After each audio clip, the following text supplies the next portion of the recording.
Hello there. Welcome into a Thursday edition of the show, and it'll be a big show because we got a busy night ahead of us. Buckle up. Pair of game sixes. We'll get into that. Appreciate you tuning in, whether it's on your radio, online at extrasports1300.com, or you've downloaded the Extra Sports 1300 app to do your listening. And that app, of course, completely free and sponsored by Diversus Health.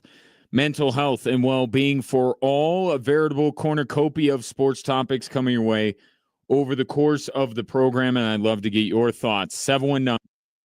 719-247-1313.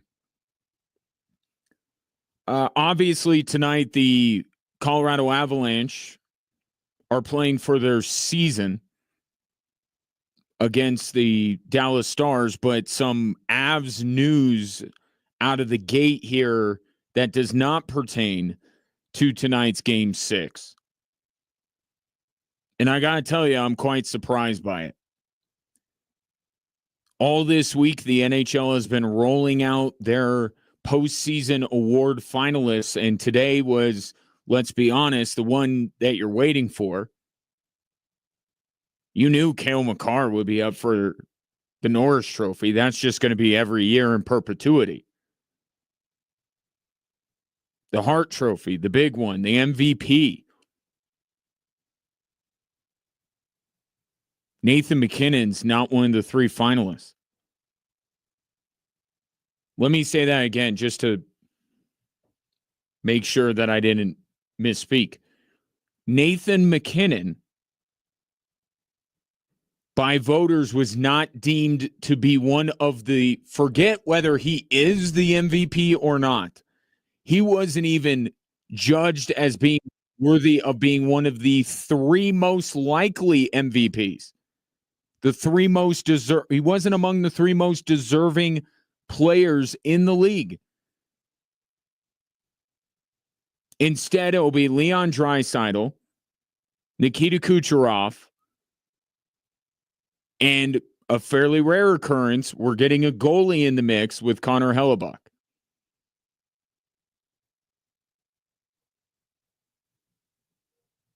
This makes zero sense. But the only reason I got a couple of theories. Okay, first one is that Nathan MacKinnon was being judged against Nathan MacKinnon of a year ago, and the numbers weren't as good. That's one theory.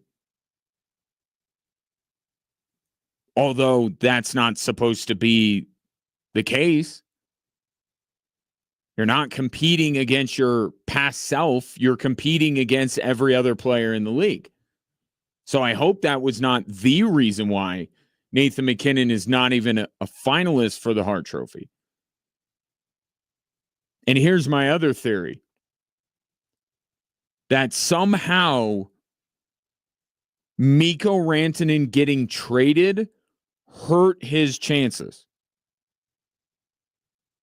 Because as of a week ago, Nathan MacKinnon had the third best odds of being the Hart Trophy winner. A week ago. So clearly Vegas was completely wrong. The betting markets were completely off. And apparently, the fact that Nathan MacKinnon loses a key piece to his team actually makes him less worthy of being the most valuable player in the league.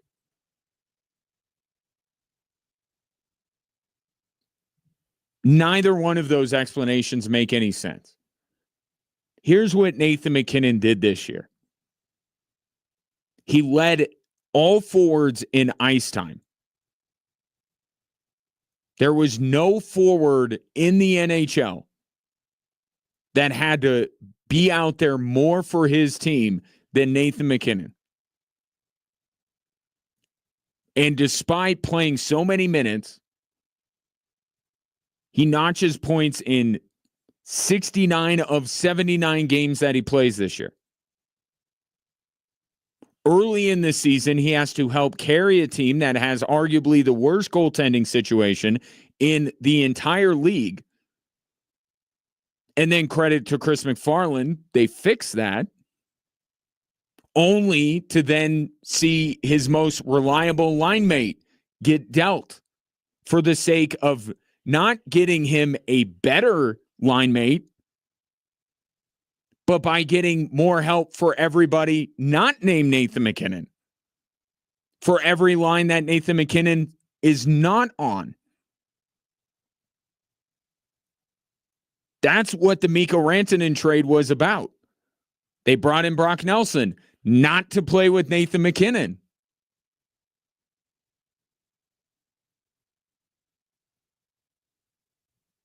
And Nathan MacKinnon still ended up with the second most points in the league. Somebody has to make sense of this to me. And I don't want to go down the road of diminishing the accomplishments of the other nominees. So you could pick out who you think should be gone. I'm just telling you, one of them should be gone. And it should be Nathan MacKinnon in there. The obvious one would be Connor Hellebuck. Was he, was he so dominant this year as a goaltender that he gets out of his own lane, that he is too good for his own trophy? The Vezina trophy. It's too good for that. I don't know. Darcy Kemper had about the same goals allowed average as Connor Hellebuck did.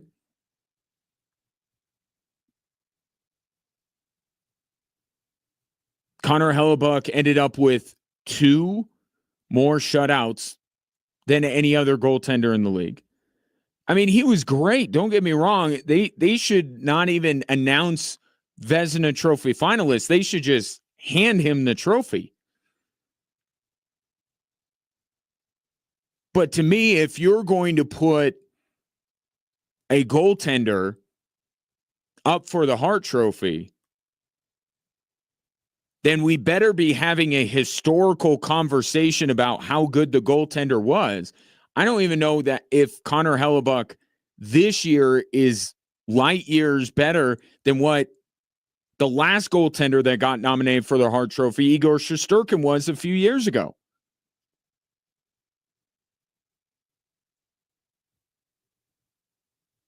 And Nathan MacKinnon loses his most reliable line mate. And yet he helps keep the Avs afloat. He has to play more minutes than any forward. He's still productive. The Avs are still winning games. But Leon Draisaitl has to deal with Connor McDavid, or has to deal without Connor McDavid for 2 weeks. And he is a no-brainer to be nominated? Like, it's hard to argue with Kucherov. Right? The guy led the league in points. It's hard to argue his nomination. But one of those 2 other guys got to go. Because the idea that Nathan MacKinnon, and you just got to watch this guy. Watch what he does. And tell me he's not at least one of the 3 most valuable players in hockey.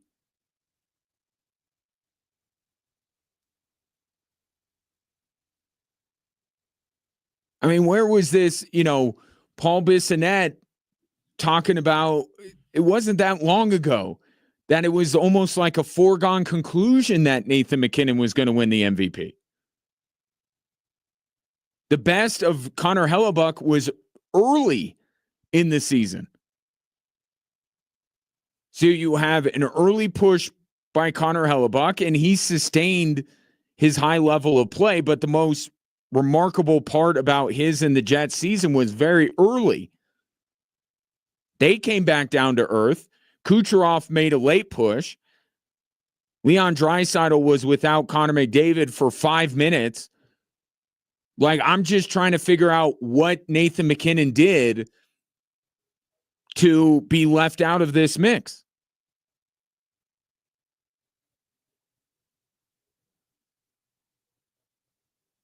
So I would lean. I'd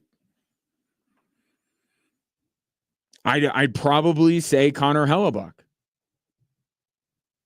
I would probably say, as great of a goaltender as he was, we had enough skaters in the league to choose from that we don't have to nominate a goaltender. And in some ways, Connor Hellebuck was rivaled by some of his peers.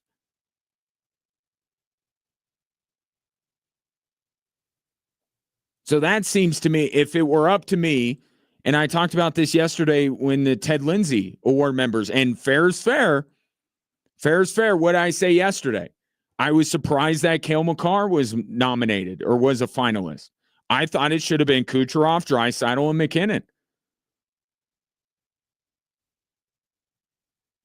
So perhaps I could be charged with being a homer in thinking that Nathan MacKinnon should be the MVP. But in terms of a finalist, I said that his teammate shouldn't have been nominated for the Ted Lindsay. Shouldn't have been finalist for the Ted Lindsay. Is this because Jared Bednar started to rest Nathan MacKinnon down the stretch? Did this cost him being a finalist?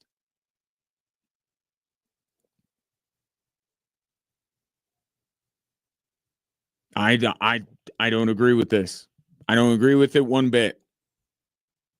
And I need to be told how a guy who loses a player as significant as Mikko Rantanen, who has to push through while the roster around him is completely remade, leads all forwards in ice time, is incredibly productive. He had the best estimated plus minus in the league,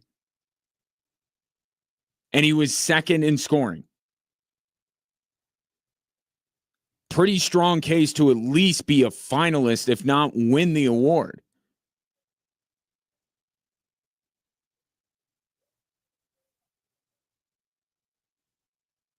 And I know Nathan MacKinnon, he and Nikola Jokic are more similar than they are different.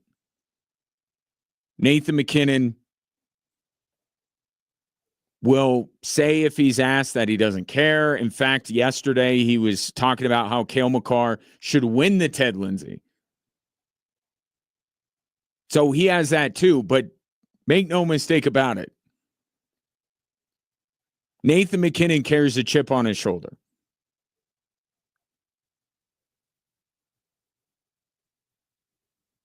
And perhaps the good that can come out of this is that hours after this news comes out, Nathan MacKinnon will take the ice in the biggest game of the year for the Colorado Avalanche. I don't know what player props are out there for Nathan MacKinnon. I'd find a few of them, because he might be in for a big night tonight. Take your thoughts, 719-247-1313. Was Nathan MacKinnon snubbed as a Hart Trophy finalist? Take your thoughts on that. Nuggets, meanwhile, trying to finish up their series with the Los Angeles Clippers. So they're going to be a live pass tonight regardless. But we have lost another team in the Western Conference last night. You may have seen this. We'll talk about it next here on Extra Sports 1300.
Welcome back, Drive Time Sports.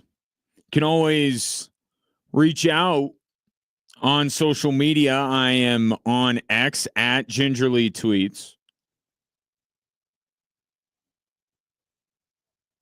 My guy Aaron never tweets me, never retweets me, never responds to any of my messages or my texts. Basically, if it's not Air Force women's basketball season, I don't even exist to him. But he popped in on X to tell me Stars in one, that his beloved Dallas Stars are going to close out their series tonight. I, of course, and I told him as much, I respectfully disagree with that assertion. And I got to ask, Aaron, if you're listening, isn't witnessing what happened last night in Game 5 between the Lakers and the Wolves enough as a Dallas sports fan to say, you know what, it didn't work out for them either? That should be enough. Who cares if the Stars win?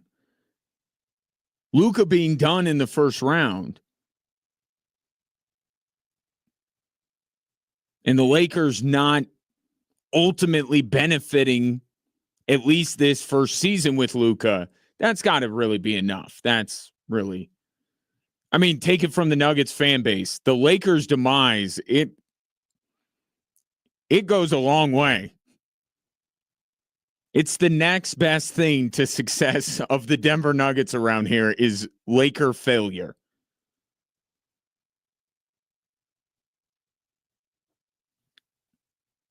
And Lakers didn't just get bounced in the first round. They flamed out in round number 1. 5.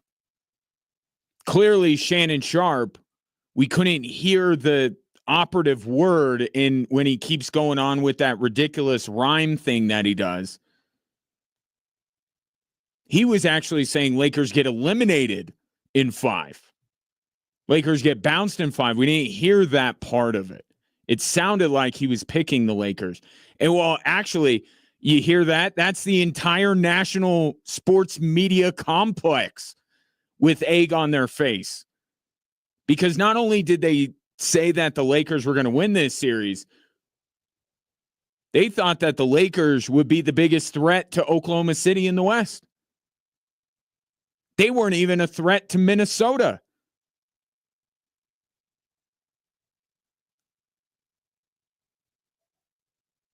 But I got to say, you know, blind squirrels and broken clocks and all that, I had this one immediately. And last night, the Lakers' biggest issues got them bounced from the playoffs.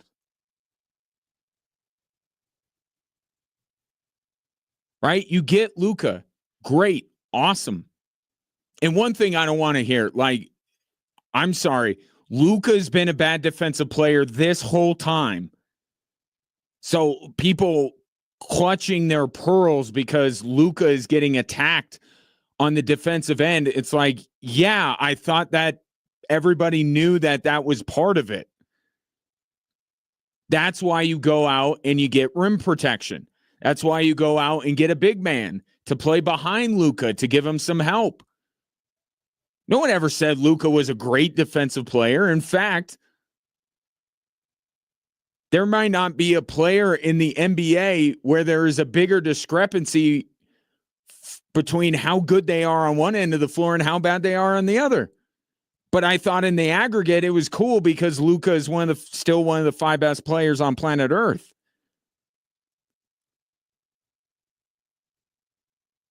They don't have a front court. They don't have any rim protection. They traded Anthony Davis. This is an incomplete roster. And it's actually more stunning to me why so many people were jumping on the Laker bandwagon.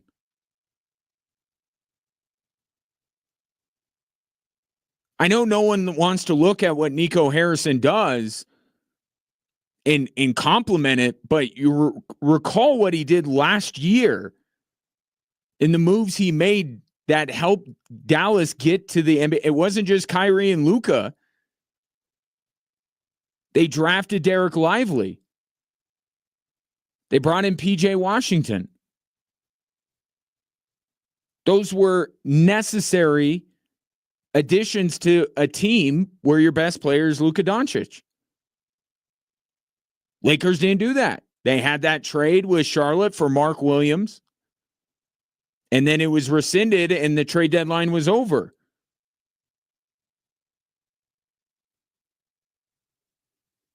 They didn't have a big man.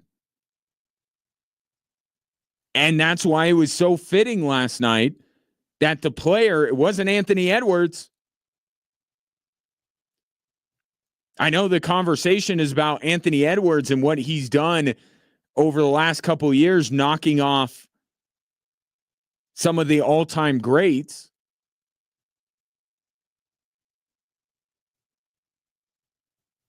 But he was a from a scoring perspective, Anthony Edwards did nothing last night. The star of the game was Rudy Gobert. Why? Because the Lakers don't have a big man. They were putting Dorian Finney-Smith out there as their 5, which I actually don't, given the personnel that the Lakers have, I actually don't think that was a bad idea by J.J. Redick. But here comes the other issue with this year's version of the Lakers. Also not surprising at all that their first-year head coach struggled a bit to make the right decisions in big moments. When Rudy Gobert is killing you, I understand that if you just put your 5 best players out on the floor, that Jackson Hayes is not one of them and Dorian Finney-Smith is. But when Rudy Gobert is beating your brains in simply because he is the tallest person on the floor, you got to bring in Jackson Hayes. And J.J. Redick last night tried to explain it away by saying if we bring in a center, we lose scoring. It really wasn't the issue last night, was it? I mean, the Wolves weren't great offensively last night, except for Rudy Gobert.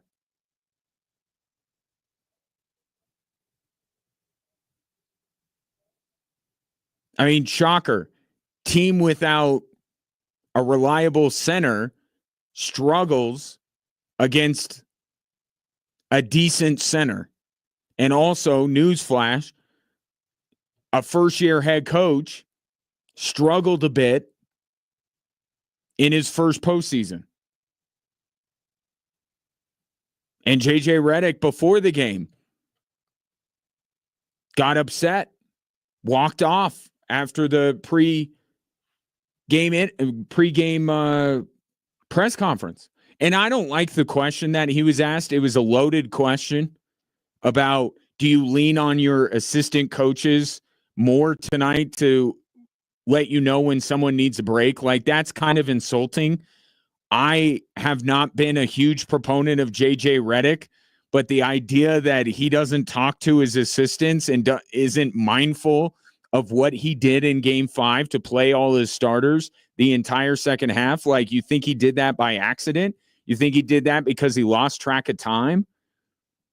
So it was an unfair question, but it's not the greatest omen that J.J. Redick is getting huffy and storming off of his pregame press conference. As unfair of a question as that was, it's not a great sign. And J.J. Redick made some decisions in this series, both in Game 5, playing his starters the entire second half, and in Game 4, playing. It's the series was so much shorter than everybody thought it would be. So, slip of the tongue there. Game 4, playing his starters the entire second half, and last night refusing to put Jackson Hayes in to match the size of Rudy Gobert. Those were, in the end, mistakes. And it didn't look that different than the Nuggets flaming out against Minnesota, did it? Look at the fourth quarters of these games. The Lakers were poor in the fourth quarter. Why?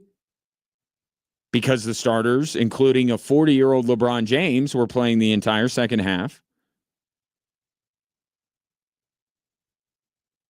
And because Minnesota has an ability to wear you down, to exhaust you with their defensive ability. The Nuggets found that out last year.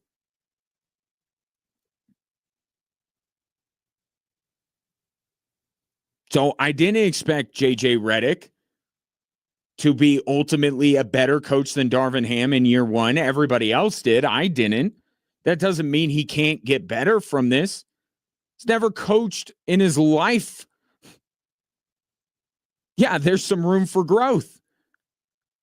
And after they made the Luka trade, which you make 11 times out of 10, it left a big hole on the roster that I didn't think that the Lakers at any point during the playoffs and even in round one would be able to overcome. None of this is surprising. And it's really only a disappointment when you look at the seedings, which actually tells me that the Lakers deserve a fair amount of credit for where they finished, despite having some major flaws on the roster post Luka. But it's only a disappointment because everybody was crowning the Lakers as the team not named Oklahoma City most likely to play in the NBA Finals, which was a preposterous take.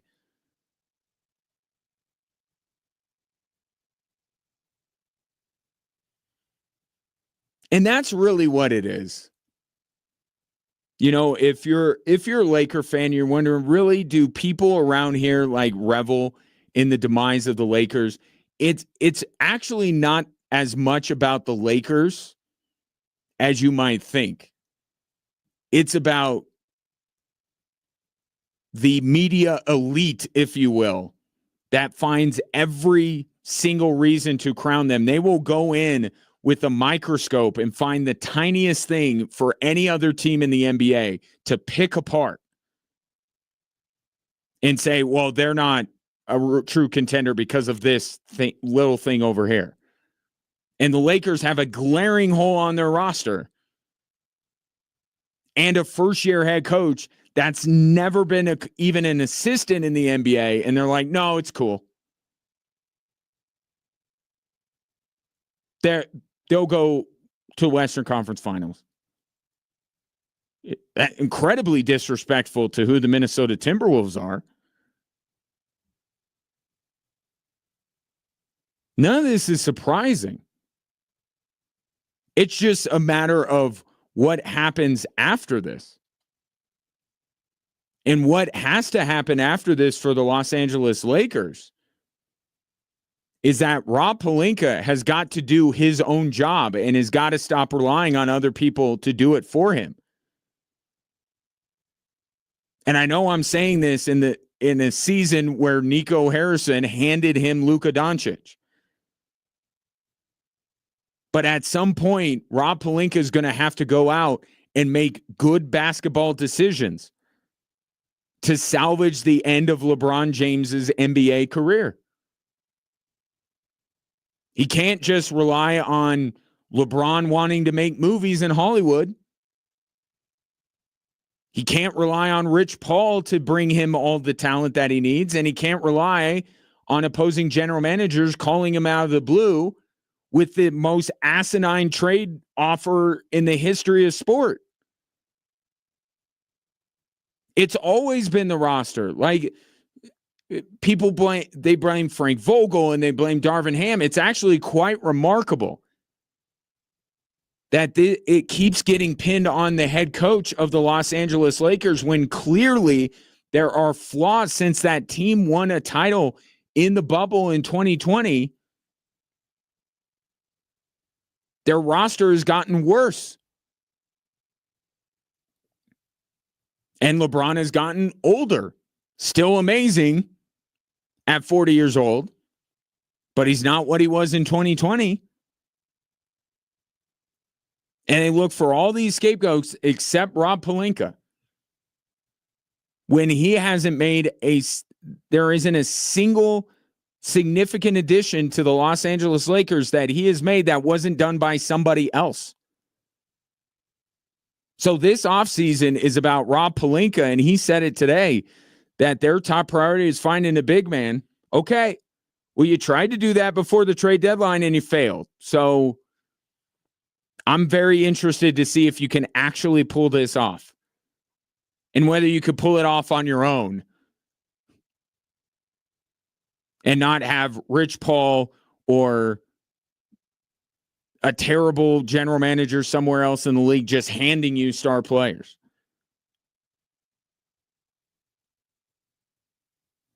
And last thing I'll say on the Lakers, I know that LeBron James is not the most popular guy around here.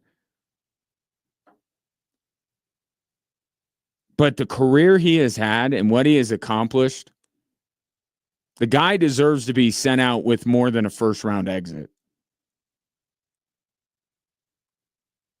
I mean, you take out that 2020 title, and that goes a long way, right? Obviously, you want a title, but this is LeBron we're talking about.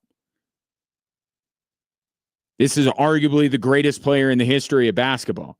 One title over the entirety of his Laker career is probably not up to standard. And it's been first round exit, missing the playoffs, first round exit, embarrassing sweep at the hands of the Denver Nuggets, first round exit. I think LeBron, for what he's done, the gift that he has been to the Los Angeles Lakers, a franchise that was going nowhere until he decided that he would just show up one day. LeBron, I'm not saying LeBron has to go out like Peyton Manning or John Elway here, but these first round exits are mounting, and LeBron James, as incredible as he is at 40 years old, he doesn't have all the time in the world. Probably deserves to be sent out on a higher note than this. And he'll be back next year. Let's not even fall for that. He's coming back next year. 719-247-1313. Take your thoughts on the Laker demise. And credit to the Wolves. We just haven't been paying, not enough people have been paying attention to how good the Wolves have been. And they're every bit the threat, probably the biggest threat to Oklahoma City in the West. They were the biggest threat, not the Lakers. The Wolves were and are. 719-247-1313. Coming up next, what the Broncos offseason thus far, especially the NFL draft, says about how they feel about Bo Nix.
Actually, that's a perfect segue with Nikola Jokic bringing us back in here on Drive Time Sports, because I just saw a video from Shams Charania when he was on the Pat McAfee show, saying that the sense that he is getting from people in Denver is that Nikola Jokic is finally comfortable there.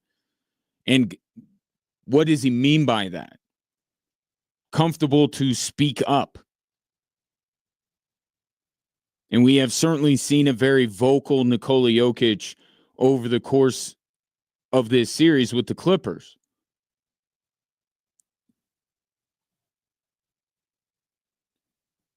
Says, when I talk to people around Denver, they say Nikola Jokic is finally comfortable. He's as vocal as we've ever witnessed. And I think Nikola Jokic and speaking up and being vocal like this is kind of like the idea that he's just a clock puncher in many ways, because it was never true that Nikola Jokic didn't care about basketball or just wanted to go home. It was a little bit of a, I don't want to say like a defense mechanism, but it was his way to kind of, be detached from the NBA life, which he probably wasn't super comfortable in, right? Coming over from another country where he spent his whole life, English isn't his first language, all that kind of stuff that these European basketball players have to go through. And then he realized, this is comfortable for me. And I enjoy kind of poking fun at the sports culture in America, that this is supposed to matter more than anything else. So I'm just it was a bit after a while. And I think him being vocal is kind of the same thing. I don't think there was ever a time where Nikola Jokic didn't want to speak up. Like Nikola Jokic, because of his basketball mind, I mean, he has some valid opinions on things. And I'm sure there were times where he felt like he would want to say something, but he wasn't comfortable in doing it. And I think it speaks to part of the reason, not the main reason, but part of the reason why Michael Malone is no longer the head coach. The operation needed to be a little bit more player-led, right? The players needed to take ownership of what was going on in every sense of it, including communication. This is a team chock full of people who have played and won an NBA title. They have thoughts and opinions on how to be successful on a game-to-game basis. They should be empowered to be able to say those things. And I don't want to say that Michael Malone was suppressing it, but just because Michael Malone was kind of the guide for so many of these players as they're coming up, it's a hard dynamic to kind of shift and be like, okay, I got this now. Right? I appreciate you, but I can be a little bit more vocal. I can speak up. And I think they're just, and I go back to the Sacramento game. One of the most striking quotes to come out of that game after Michael Malone got fired was Christian Brown talking about how good the communication was. And the idea that they always just looked over to Michael Malone to tell them what to do. I don't know that Michael Malone was intentionally silencing them, but it was a very coach-led operation, and you didn't see what you're seeing now in these players more openly conversing. You've seen, I remember, on DeAndre Jordan putting his arm around David Adelman and talking to him and pointing out things.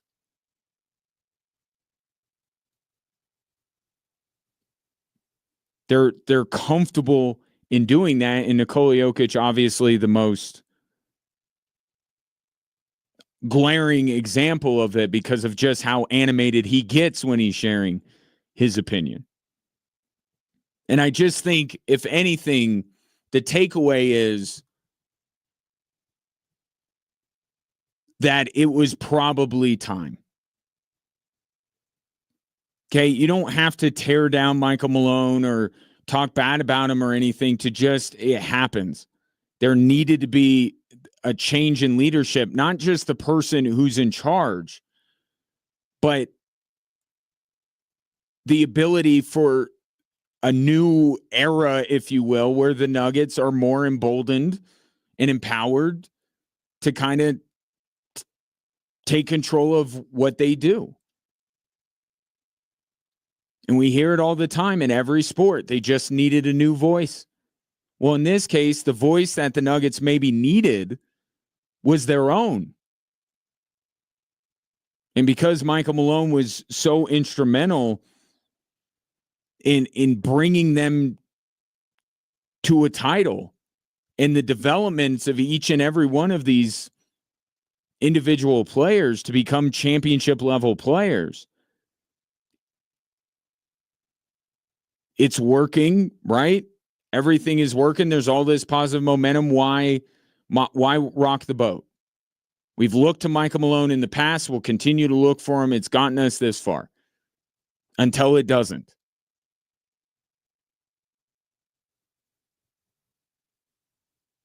And it's part of the reason why I think it was time for there to be a change. I think you've seen throughout this series, especially early, that the bigger issues with the Denver Nuggets are certainly from a roster perspective than a motivation or a coaching part of it. But I don't think it hurts that I think it was the right decision by Josh Kroenke. I think time just continues to prove that it was the right decision. And by his own admission, probably a decision made too late or later than it should have been. Nuggets and Clippers tonight in Game 6. We'll get some sound from the two coaches, Tyronn Lue as well as David Adelman, on what they need from their team tonight to either, in the Clippers case, force a Game 7, or in the Nuggets case, close this thing out. And I'll take your thoughts in predictions for tonight. How many Game 7s are we going to get? Obviously, you hope one, and a very specific one. You hope that it's in hockey. But what's your gut telling you? Will the Nuggets be able to close things out? Because if you think that the Avs, a lot of the reasons why you would take the Avs tonight are the same reasons you would take the Clippers. The desperation level is certainly higher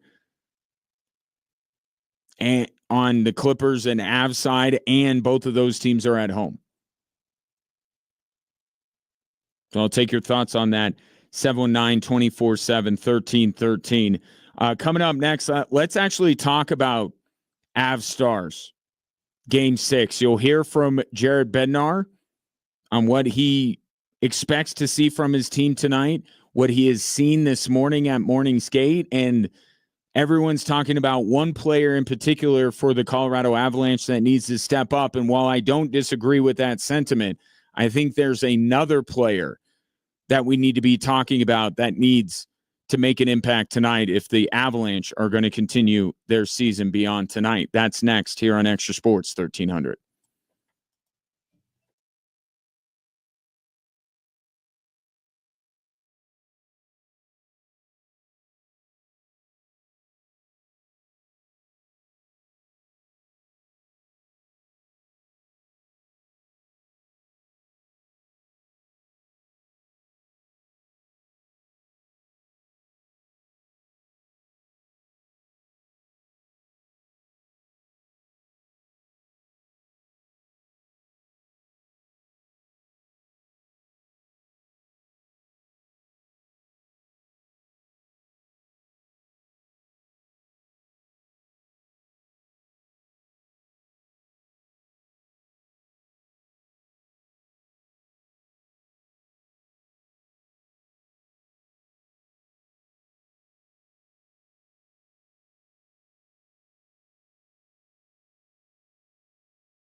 Welcome in Drive Time Sports on this Thursday, a big Thursday, bigger than I would like it to be.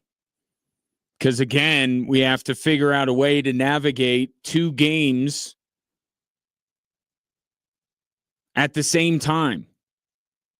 Multitasking, not my strong suit.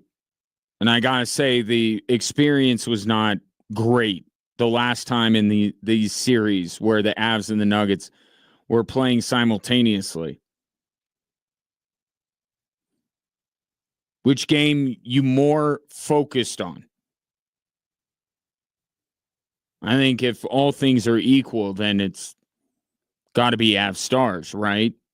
Because even if the Nuggets lose, there will be a tomorrow, and that luxury is not afforded to the Colorado Avalanche. But if you were somehow worried that maybe the Avs would be a little bit nervy about the prospect that their season could come to an end tonight, don't be. Gabriel Landeskog called it another day in paradise when asked about playing for their season tonight. Here's Jared Bednar on his read of the room from morning skate. Obviously, there's some nervous energy. There's a sense of urgency. But again, I also think that they're like as relaxed as you can expect them to be on a day like this. It's something that you prepare for all season long, and we know we got to put our best foot forward here tonight. And I think the guys are prepared to do that. So, it's about going out and putting your money where your mouth is at this point. And we've done that once in this series with our backs against the wall for Game 4, and we feel like we can do it again. Yeah, I don't. With the Colorado Avalanche, I'm not really worried about their big game ability or their ability to put the nerves away a little bit. They've been through this before many a time. So I didn't expect the Colorado Avalanche to be nervous, but on the other side, to be fair to Dallas, I think they are well versed in what tonight brings as well. Now, I think tonight is just about the best players for each of these teams stepping up. You know what the Avalanche need? The Avalanche need Game 6 to be like Game 5 was for Dallas. Because in that game, you had Wyatt Johnson make a tremendous impact, which he has not done throughout this entire series. Mikko Rantanen gets his first goal of the series in that game. Even Roope Hintz, who scored a goal in Game 1, hadn't done anything since, had a goal and an assist. Something like that for the Colorado Avalanche would certainly go a long way. And a lot of people, and I think rightly so, are looking first at Cale Makar. Cale Makar has not had the impact on this series that I think many expected him to, including himself. I got to be a lot better. I think there's been glimpses where I've been pretty good. And again, for me, it's not always about the points. It's about being good on both sides of the ice. And it starts with myself and my feet. And I think when I'm doing that, I feel like we can roll, especially on the back end. So I think there's a lot of things that I can do a lot better. And again, it's just, it's do or die now. So we got to step it up. And to be fair to Cale Makar, there was one game where he was incredibly impactful, and Jake Ottinger was just being a real jerk about the whole thing and not letting him score goals.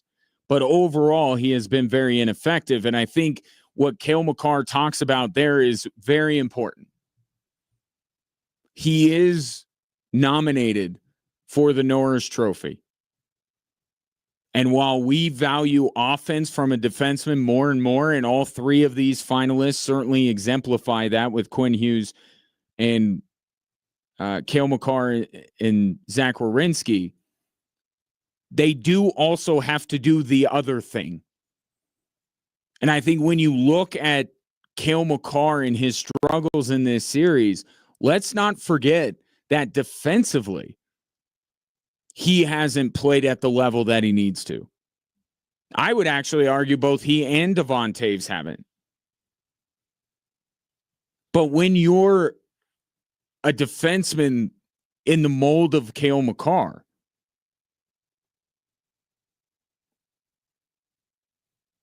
you got to have both working in concert. For a player like Devon Toews, if his defense is working, if he's really honed in on that part of his game, yeah, chances are he's going to pop up into things on the offensive end and contribute. But he's not asked to do both. It's an added bonus if Devon Toews puts up points. With Cale Makar, he is expected to not only put up points, but also prevent the other team from scoring. And I think so much of what you see from Cale Makar in this series is that neither of those two things are working and they're impacting each other. Bad spells defending are leading to bad spells offensively. And if he's getting a little frustrated with his shot not really being where it needs to be, I think it can impact him on the other end.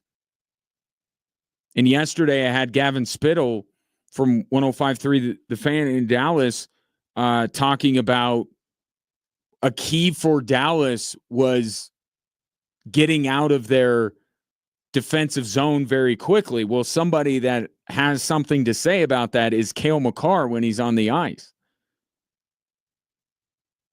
And I think at times he's been a little bit caught really pressing to try and score goals that he's getting beat back the other way.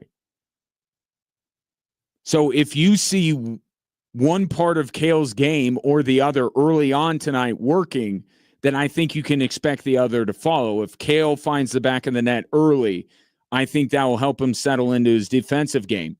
And if he's doing a good job on the blue line, then I think it's, as long as he doesn't get too much in his head about it and start gripping the stick, I think that the production offensively will happen for him.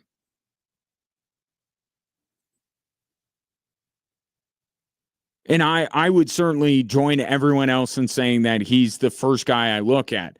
But there's a second guy that really hasn't been talked about that much.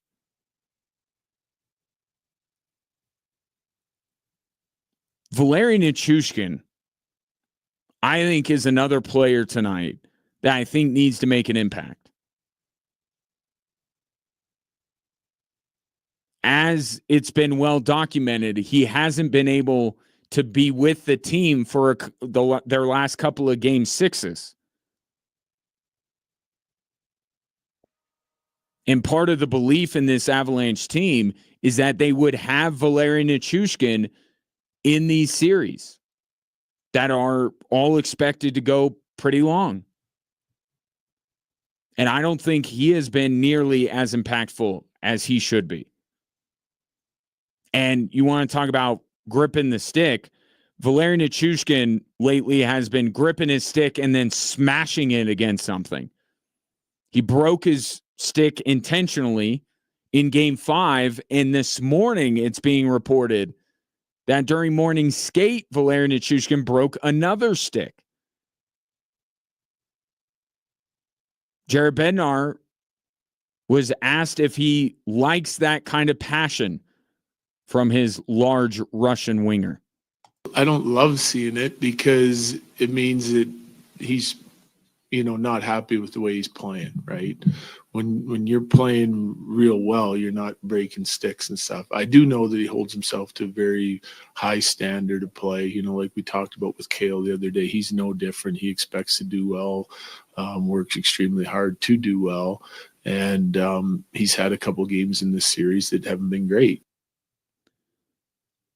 And you look at some of the games in this series, especially Game 4 with the Gabriel Landeskog goal, and you credit Gabriel Landeskog because I think moving forward he can be a real impact player for the Avs. He's looked that good in just a short time being back with the team. But to me, it's about you're going to, if you're a great team, and we saw this when the Avs won the Stanley Cup, there are going to be some unlikely heroes. There are going to be some surprise performances along the way, and you'll need to get those. And I think Gabriel Landeskog's play in Game 4 is a perfect example of that. Logan O'Connor throughout this series, I think, has been one of those. Nobody expected Logan O'Connor in that fourth line to be this good. But where it really turns into something and where you make a deep run through the playoffs is if you get those surprise contributions along with the regular contributions of your best players. And going into this series with all the factors at play, it's just really surprising that the Avs are down 3-2. But then you really start to dig into it, and you're like, of the Avs' best players, who has been consistently good? And that list is one guy long, and it's Nathan MacKinnon.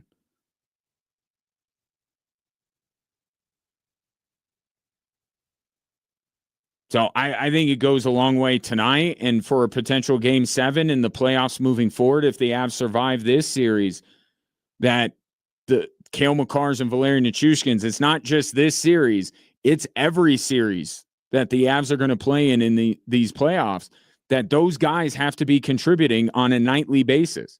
And then if Gabriel Landeskog is truly an impact player, and then if the fourth line is as productive as they've been, and Mackenzie Blackwood is playing as well as he has been playing in goal, like that's, if you take out what Jake Ottinger has done, which is almost as impressive as Mackenzie Blackwood, like they've kind of really let down Mackenzie Blackwood in this series, if we're being honest here. So you have the revelation of Mackenzie Blackwood looking built for a moment he's never been in before. You have the fourth line being arguably on a night-to-night basis the most productive line for the Colorado Avalanche. You have a guy that's missed 1,000 days of hockey come back and look like he's never left. That's all great, and that all bodes incredibly well for the Avalanche to make a deep run in the postseason. But right now, where has it gotten him? Facing elimination. Because the guys that you came into the series expecting to be factors have not been. So Cale Makar won, certainly, but not too far behind him, to me tonight, Valeri Nichushkin. And we'll see if they provide an impact. If they do, then we got Game 7 on our hands. And then things get really interesting. One other tidbit today. Jason Robertson has now been, I guess, upgraded would be the word. He is now no longer week to week. He is day to day. And I would bet you the money in my wallet, the cash in my wallet, which isn't a lot. I'm not saying I'm going to mortgage my son's future here, but I'd be pretty confident in laying that on the line that Jason Robertson plays Game 7. Miro Heiskanen can't quite get a read on it. But Pete DeBoer saying now Jason Robertson's day-to-day, I would expect him to be on the ice for Game 7. But he got to get there first. Or we'll never know whether Jason Robertson would have played Game 7 or not. That game can be heard here on Extra Sports 1300 from a programming perspective. Once the Avs are done, if there is Nuggets game left, we will immediately go to it. Last time it didn't quite work out because of how late the Avs started. There wasn't any Nuggets game left, but hopefully the hockey game moves swiftly. The Avs take care of business, and we can get to the Nuggets and Clippers a little bit later on this evening. But our primary game here on Extra Sports 1300 tonight will be Avs and Stars, and our coverage starts at 7 o'clock. Speaking of Nuggets Clippers, little bit different situation, of course. Nuggets trying to close out the LA Clippers tonight, and why the lessons taught to them by the Minnesota Timberwolves may come in handy tonight.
Hopefully, I'll see you out at Weiner Field on Saturday for the Switchbacks and Phoenix Rising match. But also, don't forget that just a couple of days after that, Tuesday night, 7:30, something will happen at Weiner Field that's never happened before, and that is an MLS team visiting Colorado Springs as New York Red Bulls face the Switchbacks in the round of 32 in the U.S. Open Cup.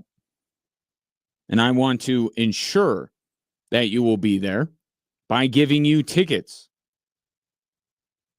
All you need to do is be the 13th texter to text Switchbacks in your name to 719-247-1313, and you will win a pair of tickets to see the Colorado Springs Switchbacks hosting New York Red Bulls on Tuesday night at Weiner Field. If you do not win your tickets, you can still secure. There are few left at switchbacksfc.com.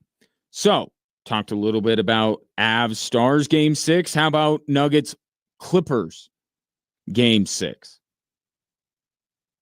And it wasn't that long ago that the Denver Nuggets were in a very similar situation to what they're in tonight. They were going on the road with the chance to close out a team. They had Game 7 back in Denver in their back pocket should they need it. And boy, did they play like it, because the Minnesota Timberwolves last year absolutely demolished the Denver Nuggets. The Nuggets were down by 17 after the first quarter, and they never even led a quarter after that. They didn't even win a quarter is what I'm saying. They never got the lead at any point. They never even outscored the Wolves in a single quarter.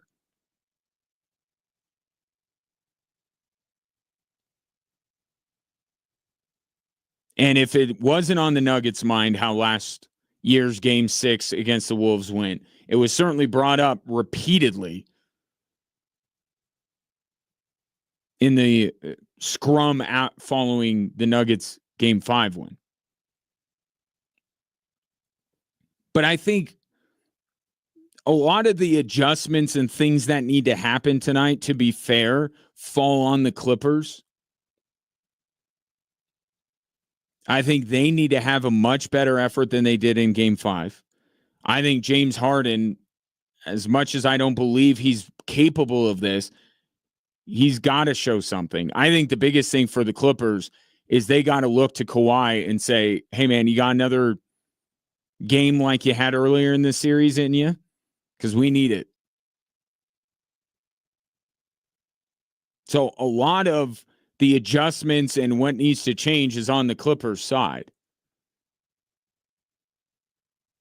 But I think the Nuggets, even with Game 7 at Ball Arena looming on Saturday, if they happen to lose, I think whether it's last year's Game 6 or just look at what's going on across the Western Conference, you may not believe that the Denver Nuggets are on the same level as Oklahoma City and Minnesota. But I think that the Nuggets believe they are. And we have seen in the last few days, both Oklahoma City and Minnesota put their foot on the throat of their opponents and finish them off. Minnesota could have messed around, went back to Minnesota for even a Game 6, forget even Game 7. They were way ahead in that series, and yet what happened? They came out and they beat the Lakers, finished up that series in 5. Oklahoma City did not even feel like a gentleman's sweep was worth it to them. They just finished off Memphis in 4. And certainly it's going to be more difficult for the Nuggets, I think, to close out the Clippers than it would be for Minnesota against the Lakers or certainly Oklahoma City against a Ja Morant-less Memphis Grizzlies team. Because I think that the Clippers are better than Memphis and the Lakers. But I think there's still something to be said for the Nuggets coming out tonight and playing like there isn't a Game 7 waiting for them. And I think you're going to be able to tell very early on. Most NBA games, and this is reason 965, where the Stanley Cup playoffs are the superior form of postseason. Most NBA games, the first quarter is sheer entertainment value. Right? And we've seen it in this series. A team could be up by a fairly large margin after the first quarter. Doesn't have any bearing on how that game finishes. NBA games ease into the game through the first quarter, like an old man lowering himself into a nice warm bath. Not a lot of defense being played, just kind of feeling each other out, knocking down some shots, getting the rhythm going. Whereas the NHL just comes right out of the gate. Look at Game 5 between the Avs and the Stars is a great example. Stars hit the ice, boom, 9 seconds later they scored. They don't ease into games in the Stanley Cup playoffs. Period 1 is significant. But I think that kind of goes out the window tonight. I think quarter number 1 is going to be very telling. Because it could very much go the same way that quarter number 1 in Minnesota about a year ago went. And the Nuggets could just be done. We saw that last night with the Warriors and the Rockets, right? The Warriors were the team that had games in hand, right? They didn't need to win that game. Houston had their season on the line, and the Golden State Warriors played like it. And Houston just blitzed them right out of the gate. And by not even the midway point of the third quarter, Steve Kerr's pulling all his starter and saying, forget this. Tonight could go that way. The desperation level of the LA Clippers could win out, and the lack thereof from the Denver Nuggets could make for a lopsided first quarter. And I don't think that the Nuggets are coming back from a double-digit deficit early. But if they come out with the kind of effort that says, it's great that we have a Game 7, we don't care. We're finishing this thing off tonight. And it's close. I think a close game, I would actually lean Denver.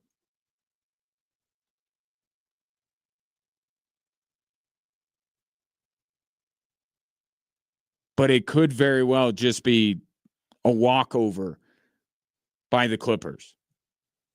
And I think the first quarter is going to tell you a whole lot. Let's get some of the thoughts of the two head coaches. First, Ty Lue on what they need to do to force a Game 7. Like I said, protect the three-point line, do a better job with that. I think whoever wins the three-point battle has won the games. And then I think, like I said, just starting with that defensive mindset to start the game. We can't let them get out early and keep playing catch-up and playing from behind. That's what we've been doing the last 3 games. And they have been. Like, one of the prevailing themes of this series is that the Clippers don't come out well. So they're vulnerable to the Nuggets jumping on them. But because this is an elimination game, a slow start by the Clippers or a fast start by the Denver Nuggets could mean everything.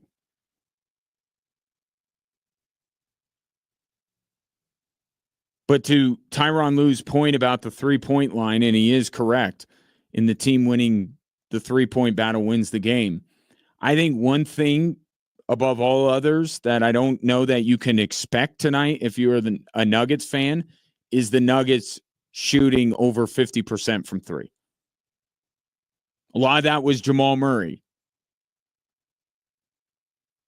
Right? And so I guess by extension, I'm saying I don't expect Jamal Murray to put up 43 again.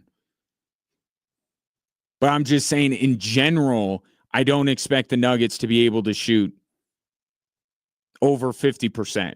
The Clippers' perimeter defense was not what it's been for most of this series. And Jamal Murray, it wouldn't matter against Jamal Murray, but against some of these other guys, I think you could fault the Clippers' defense as much as you give credit to the Denver Nuggets. So if that's going to be the case, if the Nuggets are not going to be as hot from the three-point line, I think that leads to if we're talking about the players that are going to be most important tonight, I think, and this is not, going to shock you, I think it's Nikola Jokic.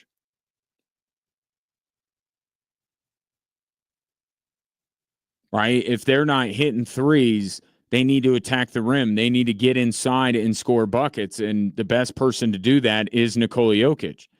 And while we look at his stat line, just the sheer numbers of points, rebounds, and assists, and we say that's a great Nikola Jokic stat line, that's a stat line that can show you that the Nuggets as a team were clicking, that Nikola Jokic doesn't have to bear more of the burden scoring the basketball. But you dive a little bit deeper into those numbers, Nikola Jokic was incredibly inefficient to get to those 13 points. I think he missed 9 of 14 shots. So if the three-pointer is not going to fall with as much regularity as it did in Game 5, it's time to go inside. It's time to feed the big man, and Nikola Jokic is going to have to fill it up a little bit more. I still, the same rules apply. I still don't think that it's the best version of the Nuggets if Nikola Jokic scores 35 or 40 tonight, or has to score 35 or 40. But I think in a game like tonight, Nikola Jokic will have to have more than 13. And he'll have to do it more efficiently than he did in Game 5. Here's David Adelman's thoughts on Game 6.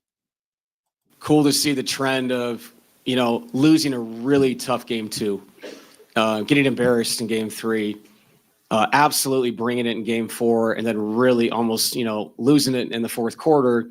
So there's all these ups and downs to it. And you can see, you were talking about it earlier, but the team is connected because they went back and saw the film. They saw where they get better.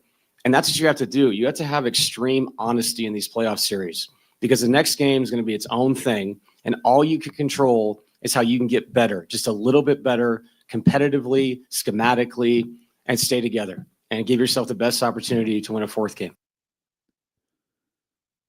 David Adelman, not a big momentum guy either from game to game, which love to see it. Certainly something that will be a positive for him getting that job, in my opinion. But he's right. But one thing that has emerged from the last couple of games, the Nuggets' resiliency is back. Right? The team that won a title, even though in the end it looked pretty easy, there were some moments of adversity throughout that title run. And why the Nuggets makes look so easy in the end is because they pushed through and overcame that adversity. And I think that's one thing that's been missing on its whole, the response, the willingness to battle through and push through the rough spots. Didn't see a lot of that this year, but you've seen it over the last couple of games, and that's something that can carry over. Things like confidence can carry over. You could be more confident from one game to the next, and I think that the Denver Nuggets are. They're also more resilient from one game to the next. But things like shots falling, ability to create turnovers, all that kind of stuff, in many ways you start fresh. Can't carry that over. And that's what David Adelman's talking about tonight. So more scoring and more efficiency scoring from Nikola Jokic tonight is what I'm looking out for in that first quarter. If you want kind of a viewing guide, I could take you through the evening like this. Watch the first 10, 15 minutes of the Avalanche game, then flip over to the Nuggets and Clippers, see how that first quarter goes. And if the Clippers jump all over the Nuggets, I think you're probably going to be safe to just go back to the Avs and stay there.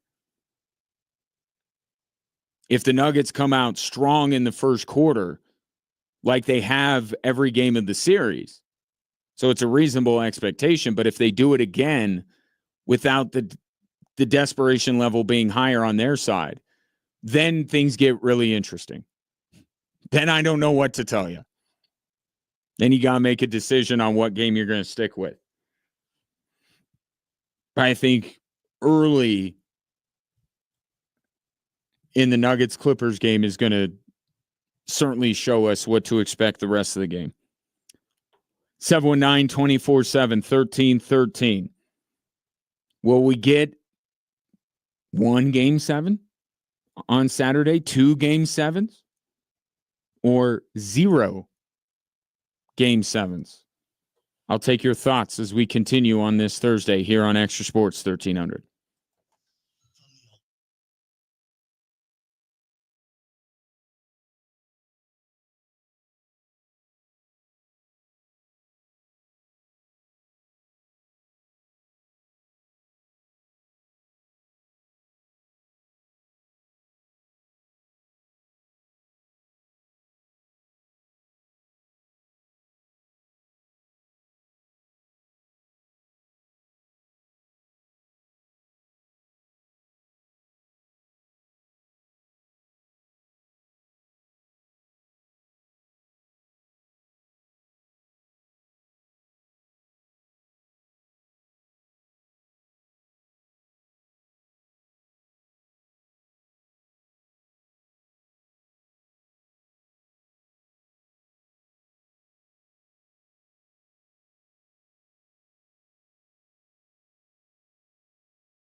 Brett Texan 719-24/7-1313 says, put their foot on the throat sounds really graphic. I prefer curb stomping, just one man's opinion. You know, we need some vivid, over-the-top imagery.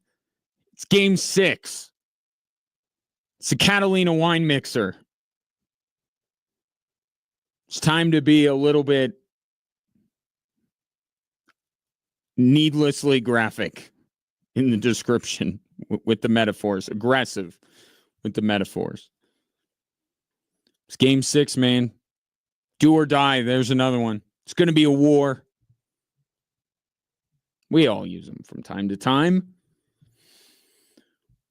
We'll get back to Nuggets and Avs, their respective game 6s at the top of the hour. In fact, one game 6 is starting at the top of the hour, and that being Toronto and Ottawa. And Toronto has the ability once again to do the funniest thing ever, not for them and their fan base, but for all of us who follow hockey. If Toronto coughs this series up, it's going to be a hoot. Again, not for them, but for the rest of us. So we'll talk game 6s at the top of the hour. In the meantime, I mentioned this earlier. I want to get to it here. You know, in the days following the NFL draft, for the most part, the Nuggets offseason work is over. I still say don't sleep on the Denver Broncos adding a running back.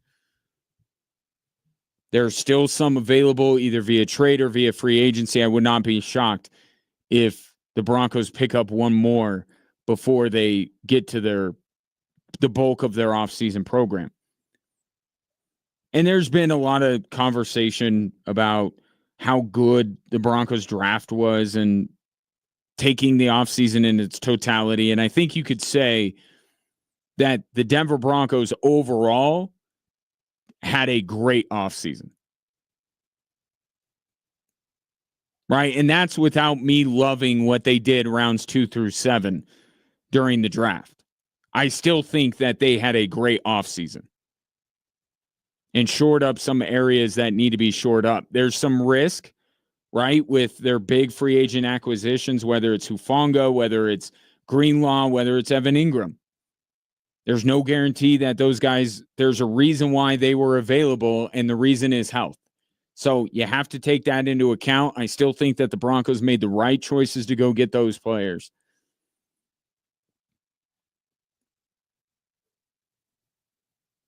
And I do think adding veterans, especially on the offensive side, is a better way to see a young quarterback take a step. Right? And you get a veteran in Evan Ingram. And that was going to be arguably more significant than anything the Broncos could do in the draft for the short term. Right? Because you got to bring these rookies up to speed. They got the learning curve, all that kind of stuff. You can expect Evan Ingram, I think, to make an impact on the Denver Broncos week 1, where maybe you couldn't even if you drafted somebody like a Tyler Warren.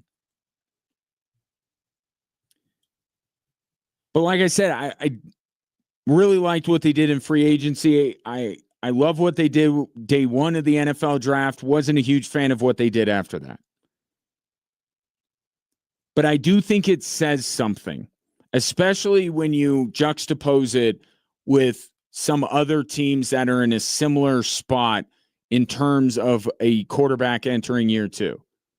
Right? You had the Bears, you had the Patriots. Man, they did a ton more to help out their quarterbacks than the Denver Broncos did. And you have to acknowledge that. I mean, the Bears completely remade their offensive line and added more weapons in Luther Burden and Colston Loveland in the draft. Then you have New England, which basically did the same thing. They made some additions on the offensive line in free agency, and then they went out and added some weapons for Drake May, most notably Travion Henderson, because he had been such a believed target of the Denver Broncos. But what the Broncos and Sean Payton are saying, I think, by not loading up necessarily, because you look at the draft overall, they didn't get a ton of offensive players, right? They got RJ Harvey. They ended up getting Pat Bryant, and then they went defense, punter. So not only did they not get as many offensive players to help Bo Nix as the Bears did for Caleb Williams or the Patriots did for Drake May, but in the case of Harvey and Bryant, they didn't even get the most talented players at those positions.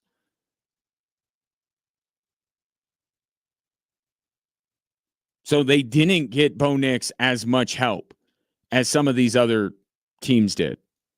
But what that tells me is that they don't think that Bo Nix needs as much help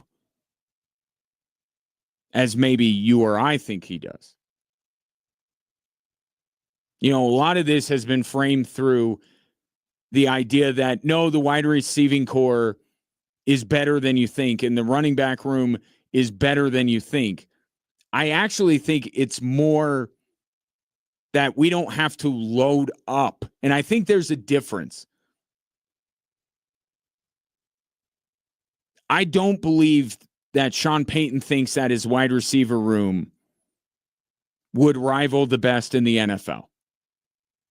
And I think some people may take it that way, that, oh, he thinks that Bo Nix has got a plethora of weapons in the wide receiver room. No, I don't necessarily think that's what he's saying.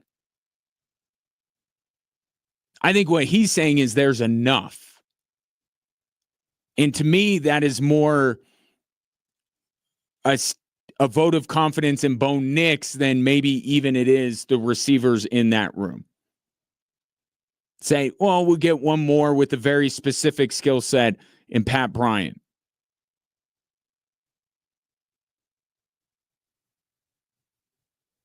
And I think you could, if you look at it through that lens, I think you could kind of see it from their perspective, right? I mean, Bo Nix, he was better than both Drake May and Caleb Williams this year, was he not? So it's reasonable to say he doesn't need as much help as those other two guys did. But then you go to the NFC and you go to the only rookie quarterback that was better than Bo Nix this year, and that being Jaden Daniels. And you say, well, they even added. But they didn't add nearly as much as New England or Chicago did either. I think what this offseason as a whole is, more than anything, is a vote of confidence in Bo Nix. That in order to take a step, and he's got to improve the way he played in his rookie year. If he was that guy through his entire career, that wouldn't get the Broncos to where they want to go. You wouldn't be satisfied with that. He's got to improve. But what Sean Payton is saying, and it's always also about, well, I can also help him, right? Sean Payton's importance in all of this cannot be minimized, because he feels part of why he doesn't need to go out and get a ton of weapons is because he makes up a lot of the difference. And that's why he was so specific on the skill sets he wanted from RJ Harvey and from Pat Bryant. But I do think and it's hard to kind of separate it at times, you know, Bo Nix and the entire team. A lot of the belief or lack thereof in the Denver Broncos this upcoming season is based on Bo Nix taking a step forward. But the Broncos have said pretty clearly, now that we're taking free agency and the draft into account, we feel pretty confident he's going to make that step from year one to year two mostly on his own, with more reps, with the experience, with more coaching, better grasp of the playbook.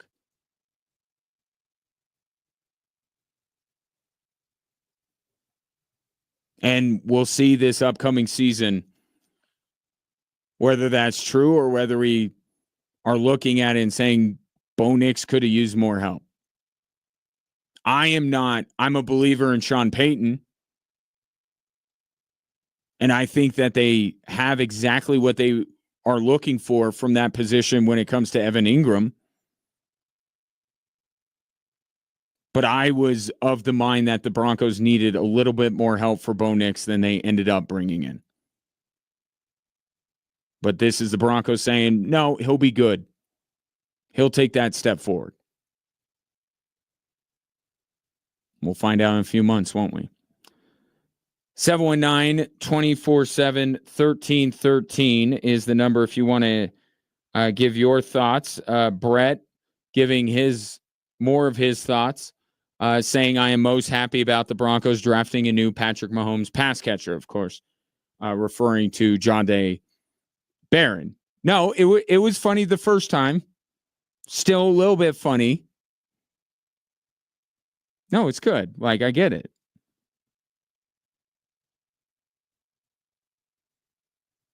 But that actually, what do you think the most significant addition? I'll just open it up that way. I won't close it down and limit you to only a couple of options. What was the most significant addition to the Denver Broncos this offseason? You have Evan Ingram.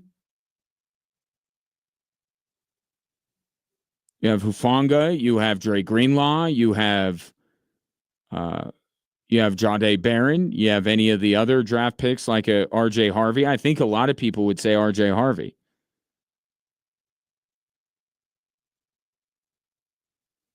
And he could be, if he's everything that fantasy experts are saying he's going to be for the Denver Broncos this year.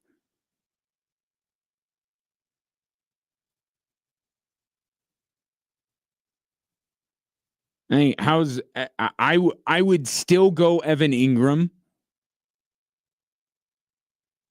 I would, and I'm basing a lot of that on what was the one thing that Sean Payton said repeatedly that he needs. They got it. So that guy is where I'm going to default to. But the drafting of Jahdae Barron, because it was so unexpected to get a player that they had a top 10 grade on at 20, and then kind of thinking through it a little bit. It wasn't just getting the best player available on the board. That may be the primary thought behind drafting Barron. But the more I kind of thought about it, I was like, yeah, there were games during that season, especially down the stretch, the Bengals game seared into the memory. Man, they really need help in the secondary. It's not necessarily their biggest weakness, but they went up against some pretty prolific passing teams, and Pat Surtain wasn't enough. So I think I would go Evan Ingram, but I think Jahdae Barron is pretty close, because I do think that it addressed a need that we didn't necessarily think that the Broncos had. But when you think back, you're like, yeah, they need more help in the secondary. They need upgrades.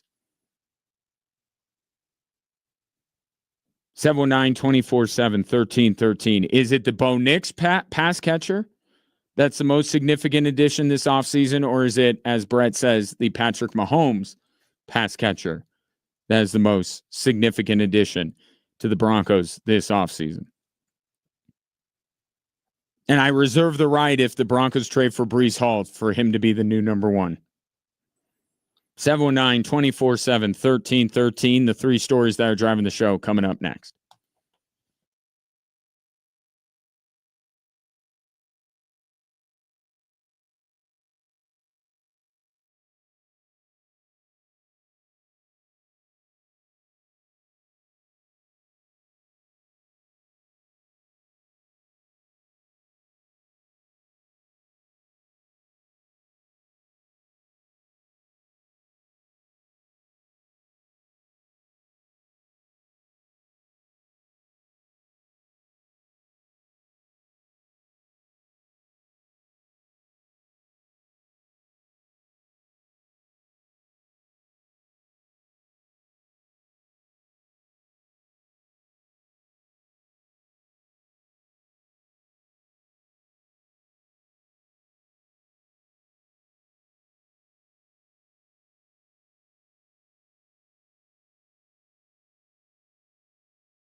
Hello there.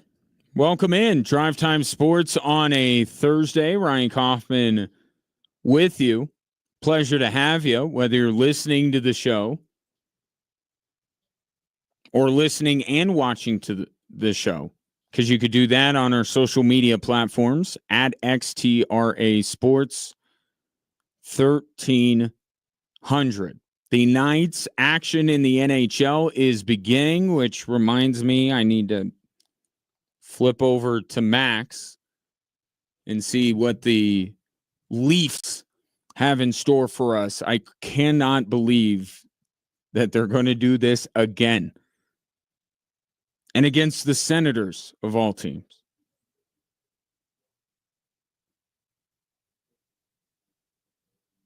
As they play their Game 6 and Brady Tkachuk and company trying to force a Game 7, of course, later tonight.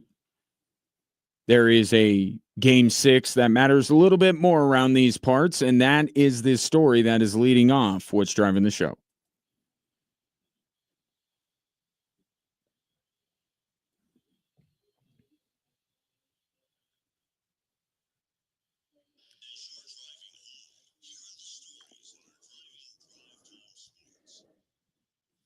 All right, without further ado, I give you Jared Bednar.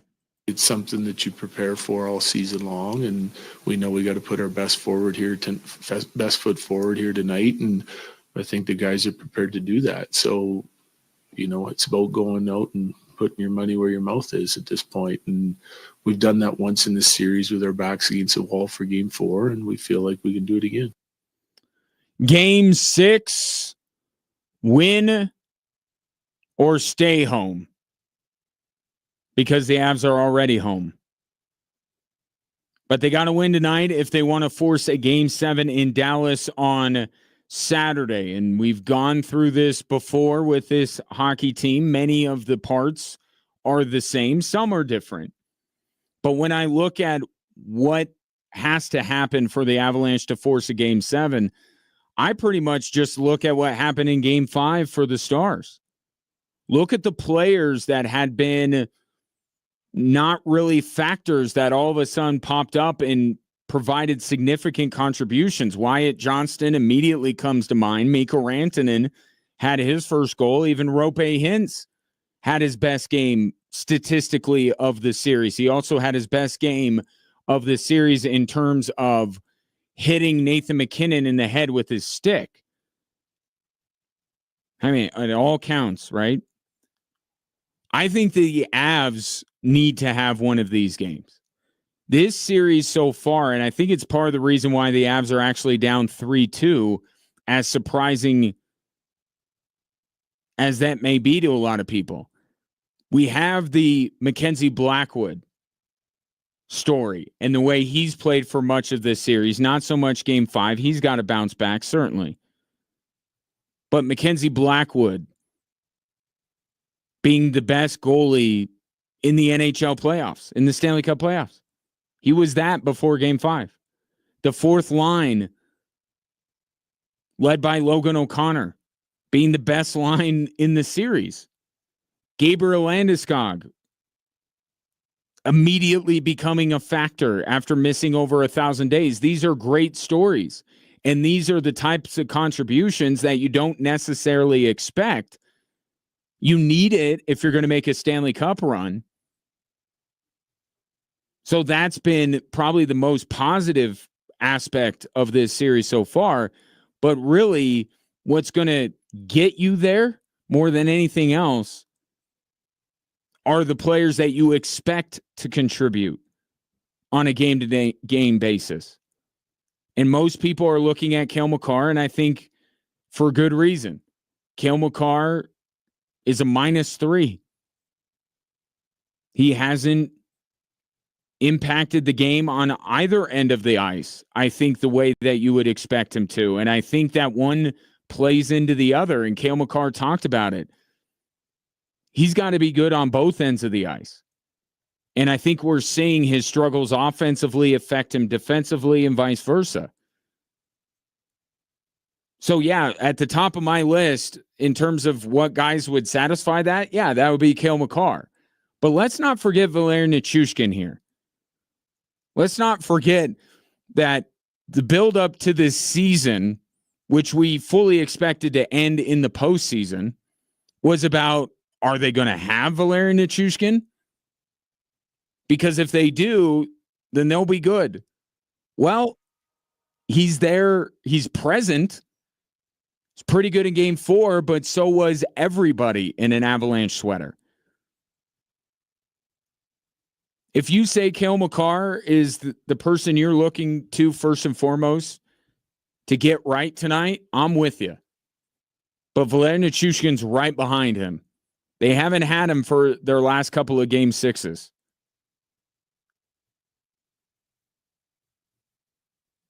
They view him as a key piece to the Stanley Cup puzzle. And he has not made the impact, and the frustration is getting to him. He snapped his stick in game 5. He snapped another stick today. Like, think hockey sticks just grow on trees? They don't, because they're graphite. But clearly he's getting frustrated because he knows what he means to this team.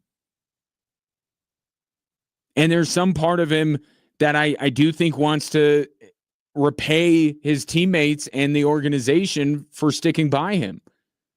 None of this is about want to, but now we're to game 6. It's about results. Everybody wants to contribute. Everybody wants to play their best game. Guys like Cale Makar and Valeri Nichushkin, they have to produce. Or else you could have Gabriel Landeskog playing well. You can have the fourth line producing. You can have a good goaltender performance from Mackenzie Blackwood, and we could still reconvene tomorrow afternoon at 3 and say that the Avs season is over. On to the other game 6 tonight between the Nuggets and Clippers. Here's David Adelman.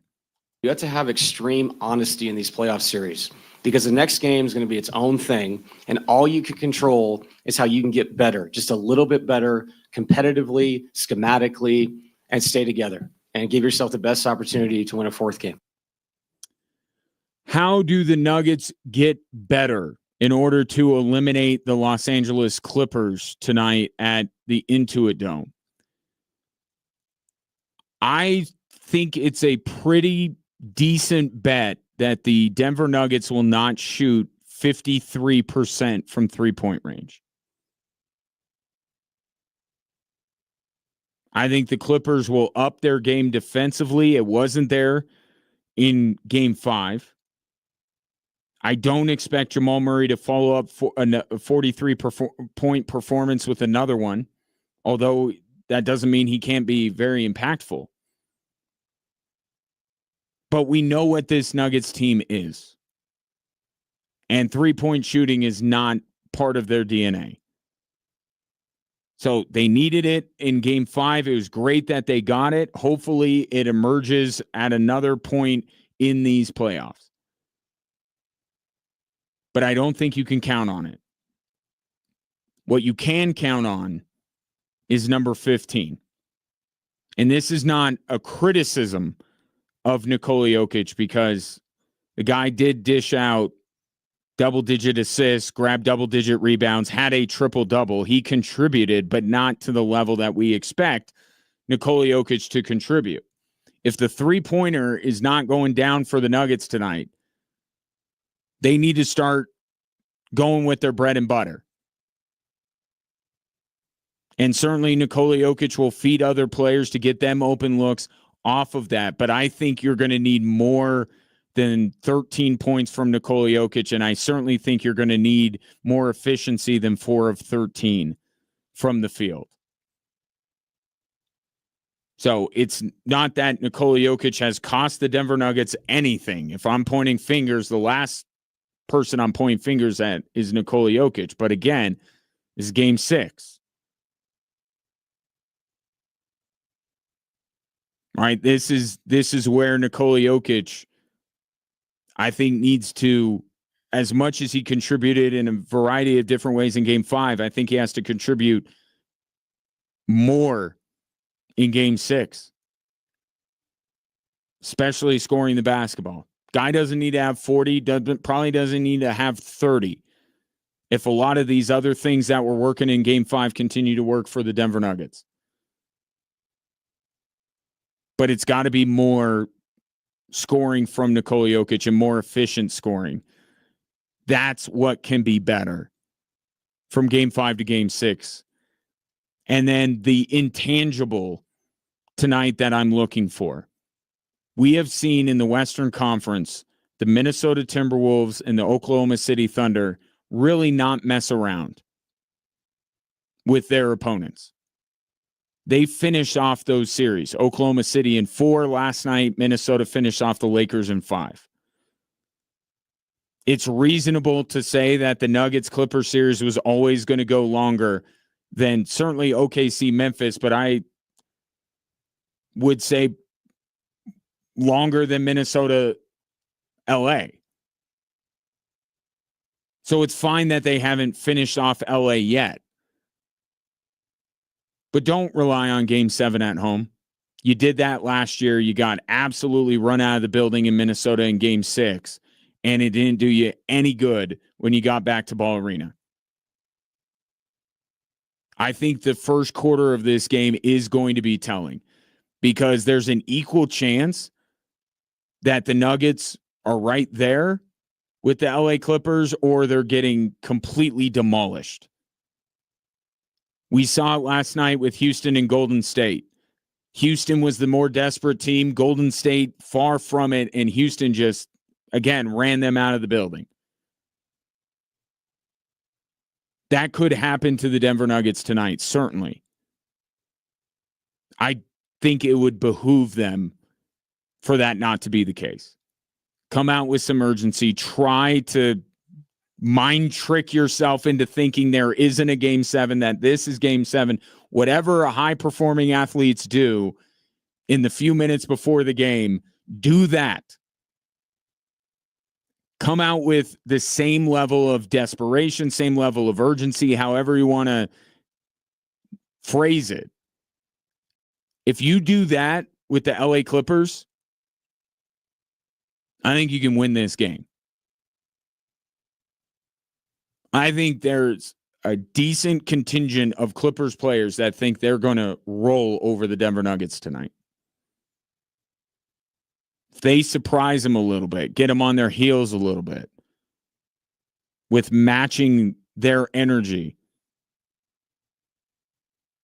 I think it could be a really difficult night for the Clippers. If this game is close, I would favor Denver. But that first quarter, I think, is going to be telling tonight. We go back to hockey and back to the Avs for story number 3, and this one is not a positive story because Nathan MacKinnon has been left out. He's not even a finalist for the Hart Trophy. During much of the season, he was the favorite, and now he's not even in the top 3. What could have happened? Because this is surprising to me. I knew that if he were named a finalist for the Hart Trophy, I would have to come up with a pretty compelling argument to make Nathan MacKinnon the MVP. I was prepared to make that. I did not expect to not even have to have the conversation because he's not a finalist. Leon Draisaitl, Nikita Kucherov, and Connor Hellebuck are the finalists for the NHL MVP.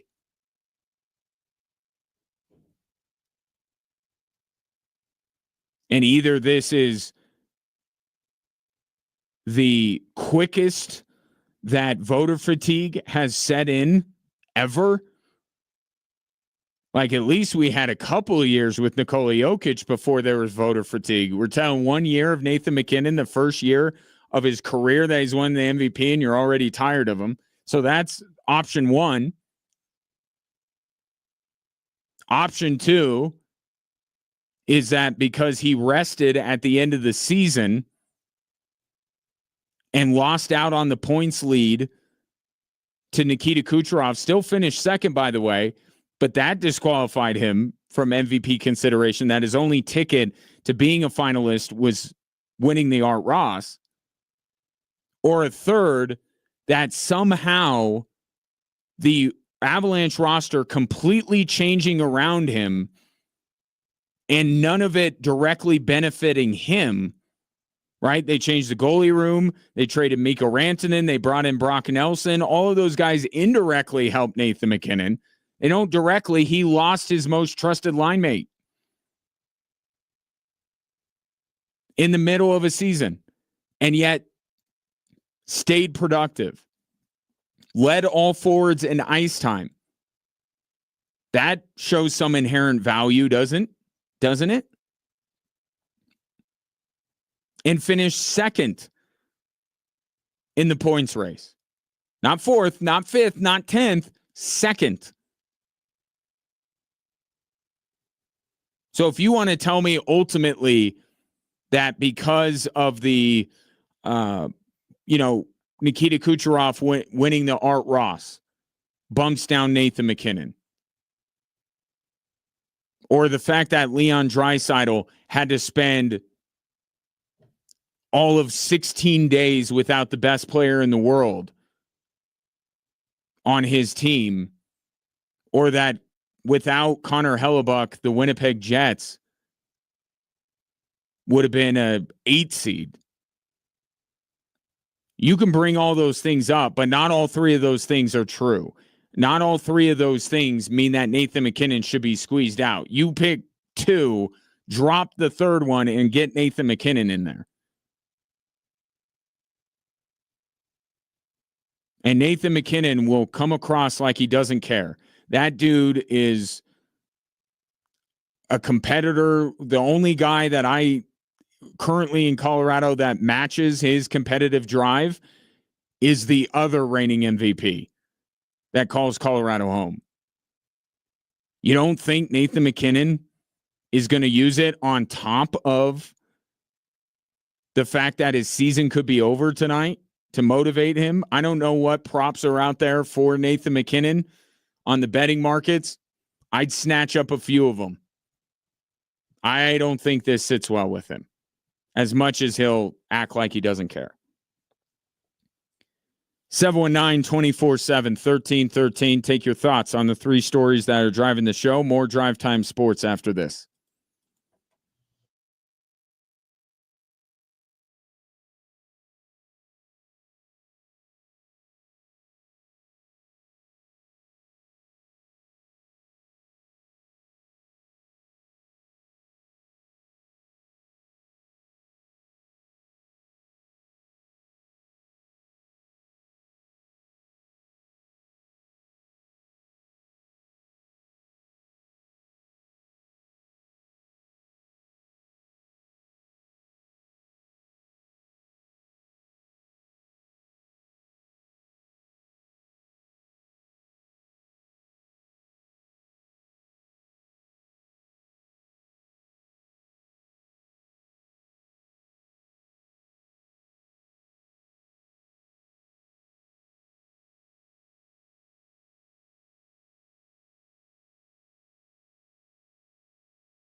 Welcome back, Drive Time Sports. Tonight on Extra Sports 1300, you can hear Game 6. Avs and Stars. Our coverage from altitude begins at 7. And if there is any Nuggets game left over, we will get to it immediately following the conclusion of Game 6 between the Avs and the Stars. Want to play you some sound from David Adelman, and maybe you've heard this soundbite. It's a pretty good soundbite, but it's going to lead me into what I want to discuss here. So here is David Adelman on the idea that the Denver Nuggets are coming together in these playoffs. Not every season is supposed to be this pretty, I don't know, Disney movie or something, man. Like, this is the NBA. We had ups and downs. We had injuries. We had guys in and out. Things got negative for a while when things aren't going your way. And especially when you lose games late in the season that you know are important. So for us to bounce back, find a way to get the 4 seed, like I've been saying, I feel like this story is really trying to be written in a negative way. So keep trying. Like, I get it. It's part of the deal. And I don't know what's going to happen the rest of this series, but I've seen guys be very impactful mentally with each other. David Adelman has just enough Michael Malone in him, doesn't he? Like, he's not as over the top, but he does. And he's been on this staff for a while. He understands the power of some of what Michael Malone did. Right? To take that L on the way out and all the Lakers stuff and talking about how no one believes. Like, it's Michael Malone's not the first, nor will he be the last coach to use that. But, like, there's enough of it with David Adelman that he doesn't beat you over the head with it, but he sprinkles it in, and you're like, oh, there's a little bit of Michael Malone still left with this basketball team. You know, if you want to write it, you want to write it negatively, go ahead, keep trying. Like, keep doubting us. It's like the Geno Smith trying to write me off, but I didn't write back. Like, it kind of sounds like that. I'll tell you this. If the Denver Nuggets, and I know I'm getting a little bit ahead of myself here because the Nuggets haven't even gotten out of the first round, but if they go on, even if they don't win a title this year, if they just get there, I'll tell you 2 things. One, we don't need to pay any attention to them during the regular season for any reason whatsoever. It does not matter. It does not tell us anything. But on a more serious note, it would be one of the more remarkable runs to an NBA Finals that we have ever seen. And it would completely turn some of the notions that we've had about this basketball team on their head. Because trust me, there are more doubters around the Denver Nuggets than perhaps any team in these NBA playoffs. Maybe Houston.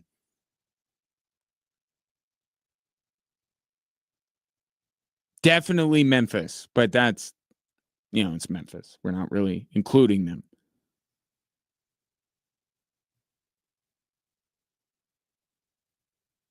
But if they're able, with 3 games left in the season, to fire their coach, something we've only seen one other time in NBA history, and it wasn't for a team that was going to the playoffs, and they end up being the Clippers and the Thunder and either Golden State or Minnesota to get to the NBA Finals, I'm not one that detracts from their run to a title a couple of years ago. I think that was difficult. They just made it look easy to the point that made people think it was an easy path, and that's not the case. This would be 10 times more impressive than that run. Right? But it's what makes when we talk about some of the dynasties or some of the teams in NBA history that have won multiple titles, the first one's not the most notable one. The first one's not the more impressive one. It's the second, or in terms of a dynasty, the third, or in the Bulls' case, the fifth.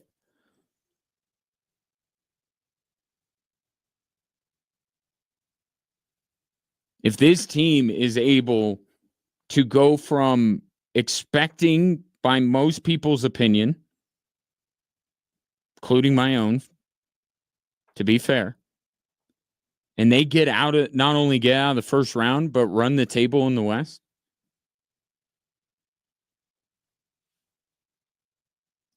incredibly impressive. More impressive than what they did a couple of years ago.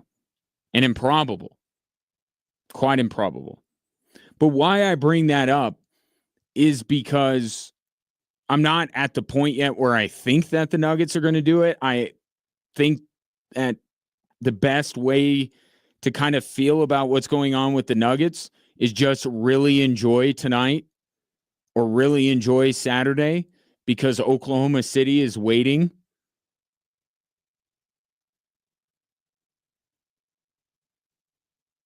But the way that they've played the last couple of games, some of the things that we've seen, Bubble Jamal returning and the contribution from Russell Westbrook, and them winning going away in a game where Nikola Jokic wasn't at the height of his powers.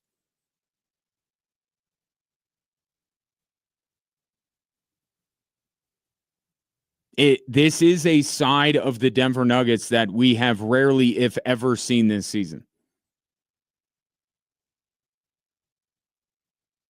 In terms of how impressive that performance was in Game 5, I don't think there is another game that I can recall from this season that was more impressive than that. And it wasn't just the stage. I'm not just talking about the fact that it was a playoff game. I'm just talking about them getting those 6 players, Porter, Gordon, Brown, Jokic, Murray, Westbrook, all chipping in and doing it all at a high level, except for maybe Nikola Jokic, but that's because of how high his highest level is.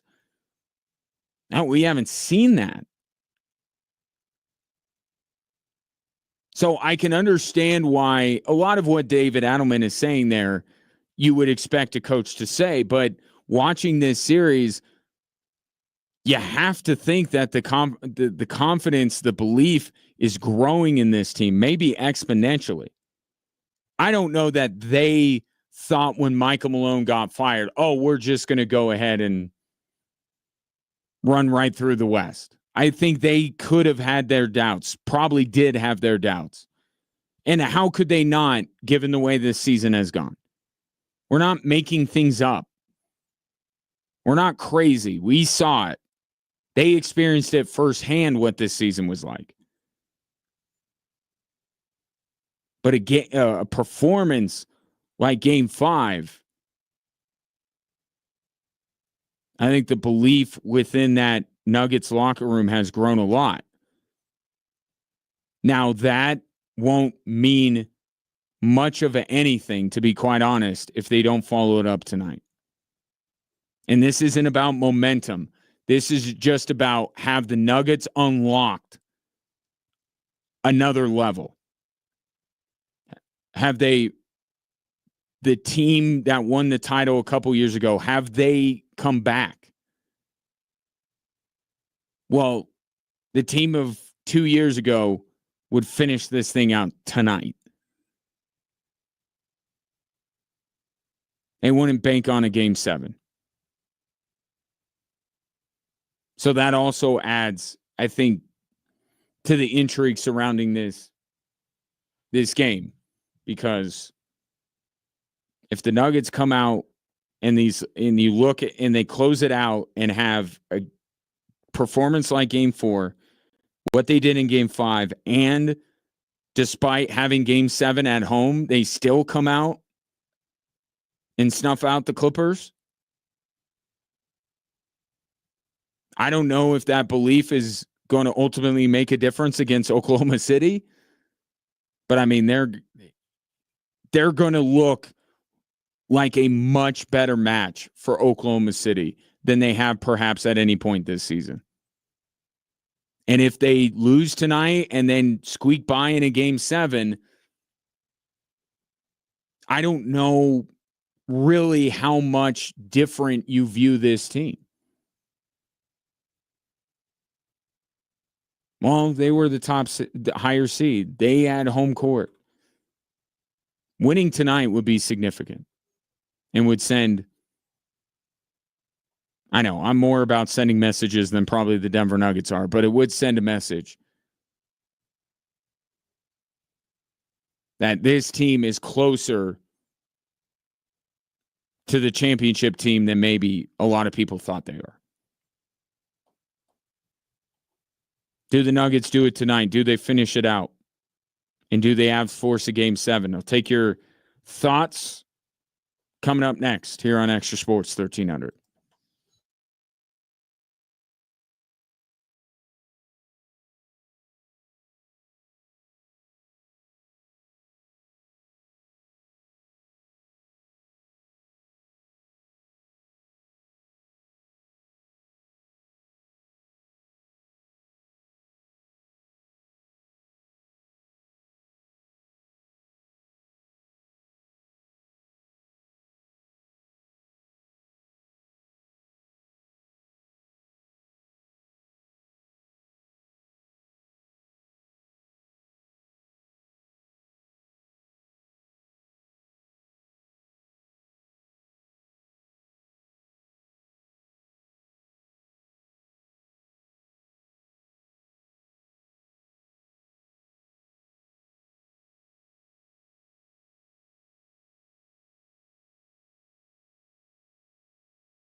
Saturday, Switchbacks FC at Widener Field taking on Phoenix Rising FC.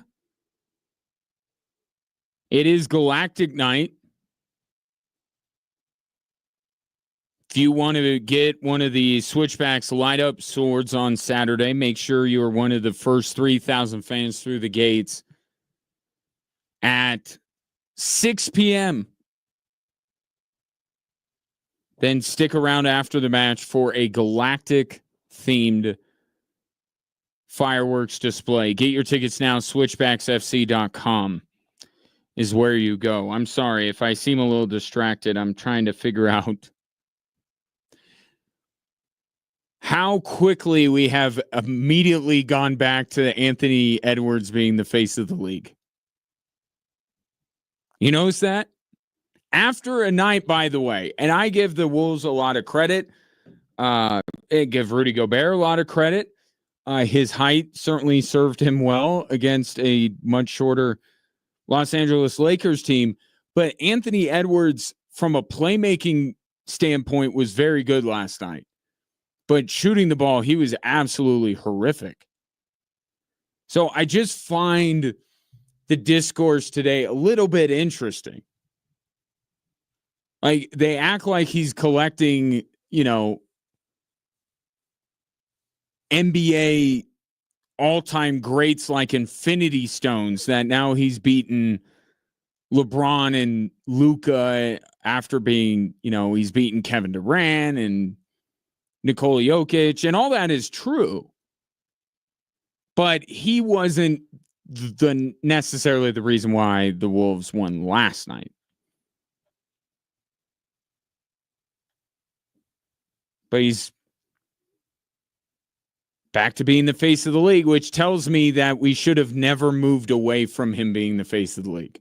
If you thought he was the face of the league, when did that end? When Luka beat him? Is that what happened? We were talking about Anthony Edwards being the face of the league, and then the Mavericks won and went to the NBA Finals, and then it's like, well, no, forget about that. And now we're right back to it. Because why? Lakers. It's a powerful brand.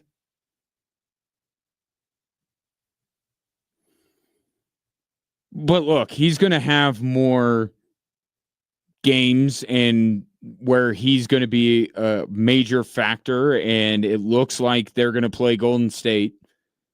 So you're going to have Steph Curry in the next series.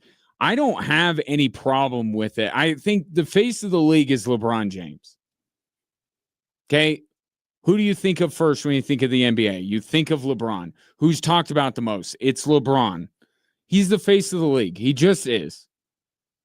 I'm not that interested in that conversation, to be quite honest with you.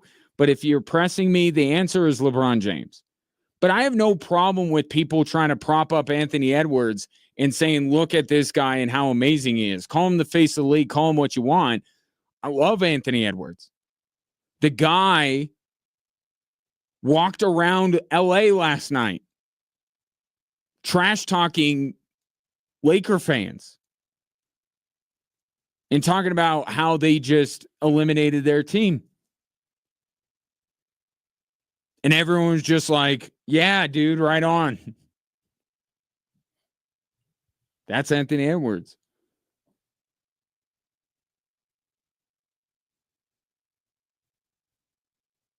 It's silly to me how sometimes in sports we have room in our brains for only one. Right? It can definitely be Jokic and Giannis and Luka and LeBron and Steph. And I mean, that shows the strength of the league, right? That there are so many stars that you want to tune in to watch. I have no problem with people giving Anthony Edwards his due. It's just like last night, his performance is not really worthy of that. I think more of the credit for last night should just go to the Wolves overall. And like, I know the Lakers had some deficiencies with their roster, they have a first-year head coach that clearly ran out of steam at the end, ran out of some good ideas, was a little bit frustrated by the whole thing.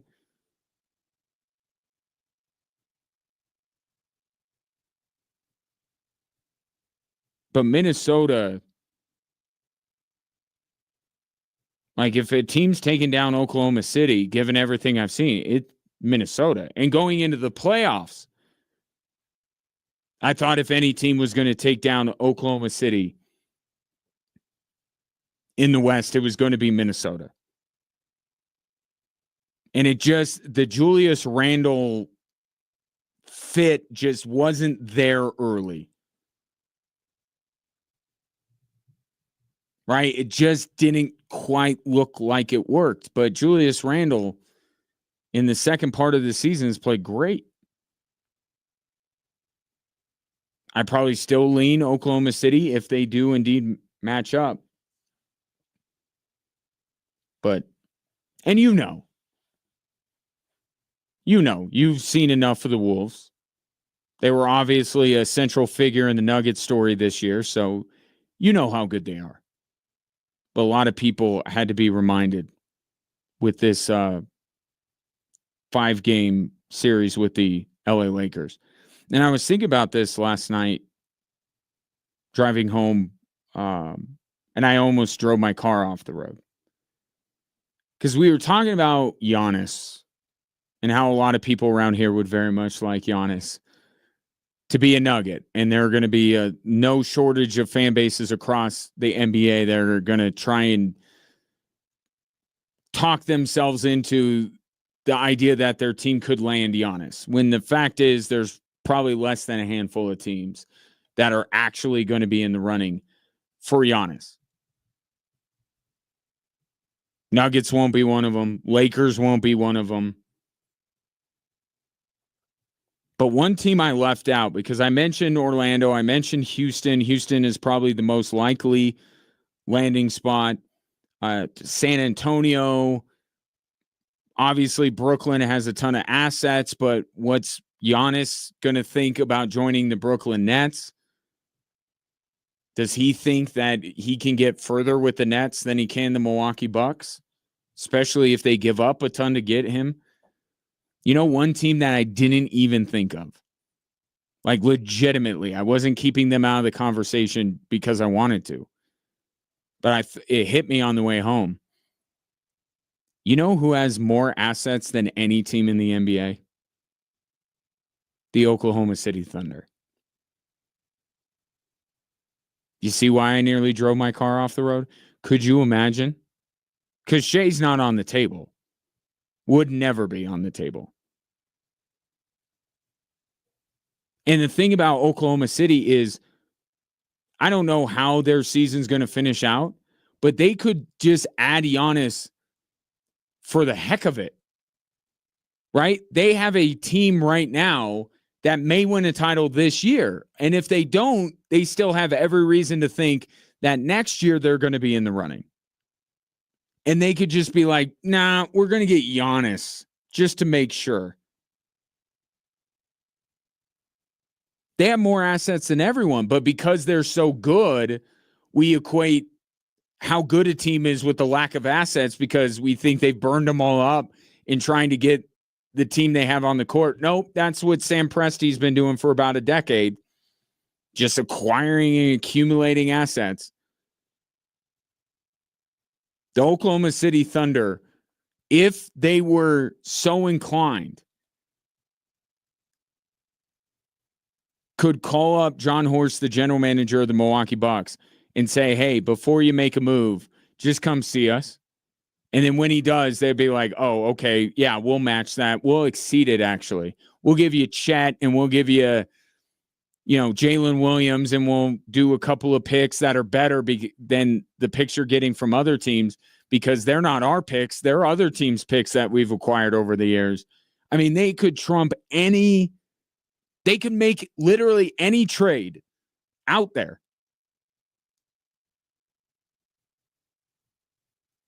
They could beat out anybody's offer for anybody with the number of assets that they have. And they would still have Shea left over.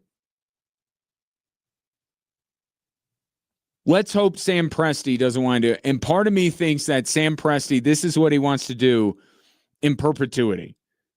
I think he just loves acquiring these picks and the draft process and bringing in young players. I think he wants to run it that way. I don't think he wants to take a bunch of these assets and players and parlay them into another superstar to put with Shea.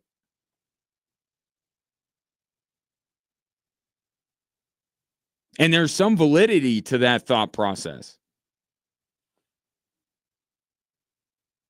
Right? I mean, there was a guy here in Colorado that was kind of thinking along those same lines. He didn't quite execute the plan very well, but this was at the heart of what Calvin Booth was espousing for years. The best thing you can do in Adam Silver's NBA that almost punishes you for winning a title. Now I'm hearing today that people around the league expect the Celtics to spin off some of their pieces. In today's NBA, what Calvin Booth was thinking was not inherently wrong. But if you're going to do that, you better hit on these guys. Right? The idea was right. The execution was wrong. These guys better not get hurt like Julian Strawther has over the last couple of years.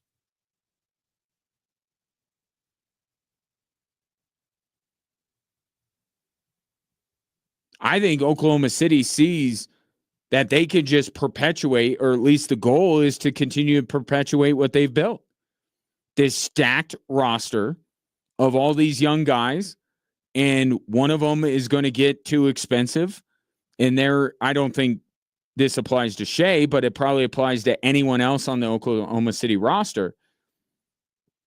If they're ready for a max deal, Oklahoma City says, see ya. We got another young player coming up. I think that's the dream scenario for Sam Presti in OKC.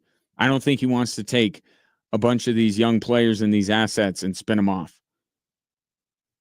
And I think we're too early for it, to be quite honest. Oklahoma City, if you compare them to like Denver, before Denver won their title, like Oklahoma City just got here. So the idea that there's any urgency if they happen to get bounced at some point during these playoffs, I just don't think it's there. They just got good. They haven't been toiling. If you've been toiling, that's when you're like, all right, we got to skip steps now. We got to go out and get another star. I don't think Oklahoma City is going to feel that way regardless of how these playoffs end up. And certainly there'd be even less reason for them to get in the Giannis sweepstakes if they win a title. But just the mere fact that they could. I mean, you got to be feeling pretty high and mighty if you are Sam Presti. Like, I could match or beat any offer that anybody offers for Kevin Durant, for Giannis Antetokounmpo, and for any other star that might be available this offseason. I could beat it easily, but I'm not going to. You know why? Because I got a championship team right now and all of these picks. And all it took them was like close to a decade of just infinite sadness and losing Harden and Durant and eventually Russell Westbrook. That's all it took. Really a small price to pay. We'll see if the Nuggets clinch their spot in the Western Conference semis against Oklahoma City with a win tonight. And then here on Extra Sports 1300, it will be Avs and Stars game 6, starting at our coverage at 7. Expect puck drop 7:50-ish this evening. Appreciate your patronage. And we'll talk tomorrow at 3 here on Extra Sports 1300.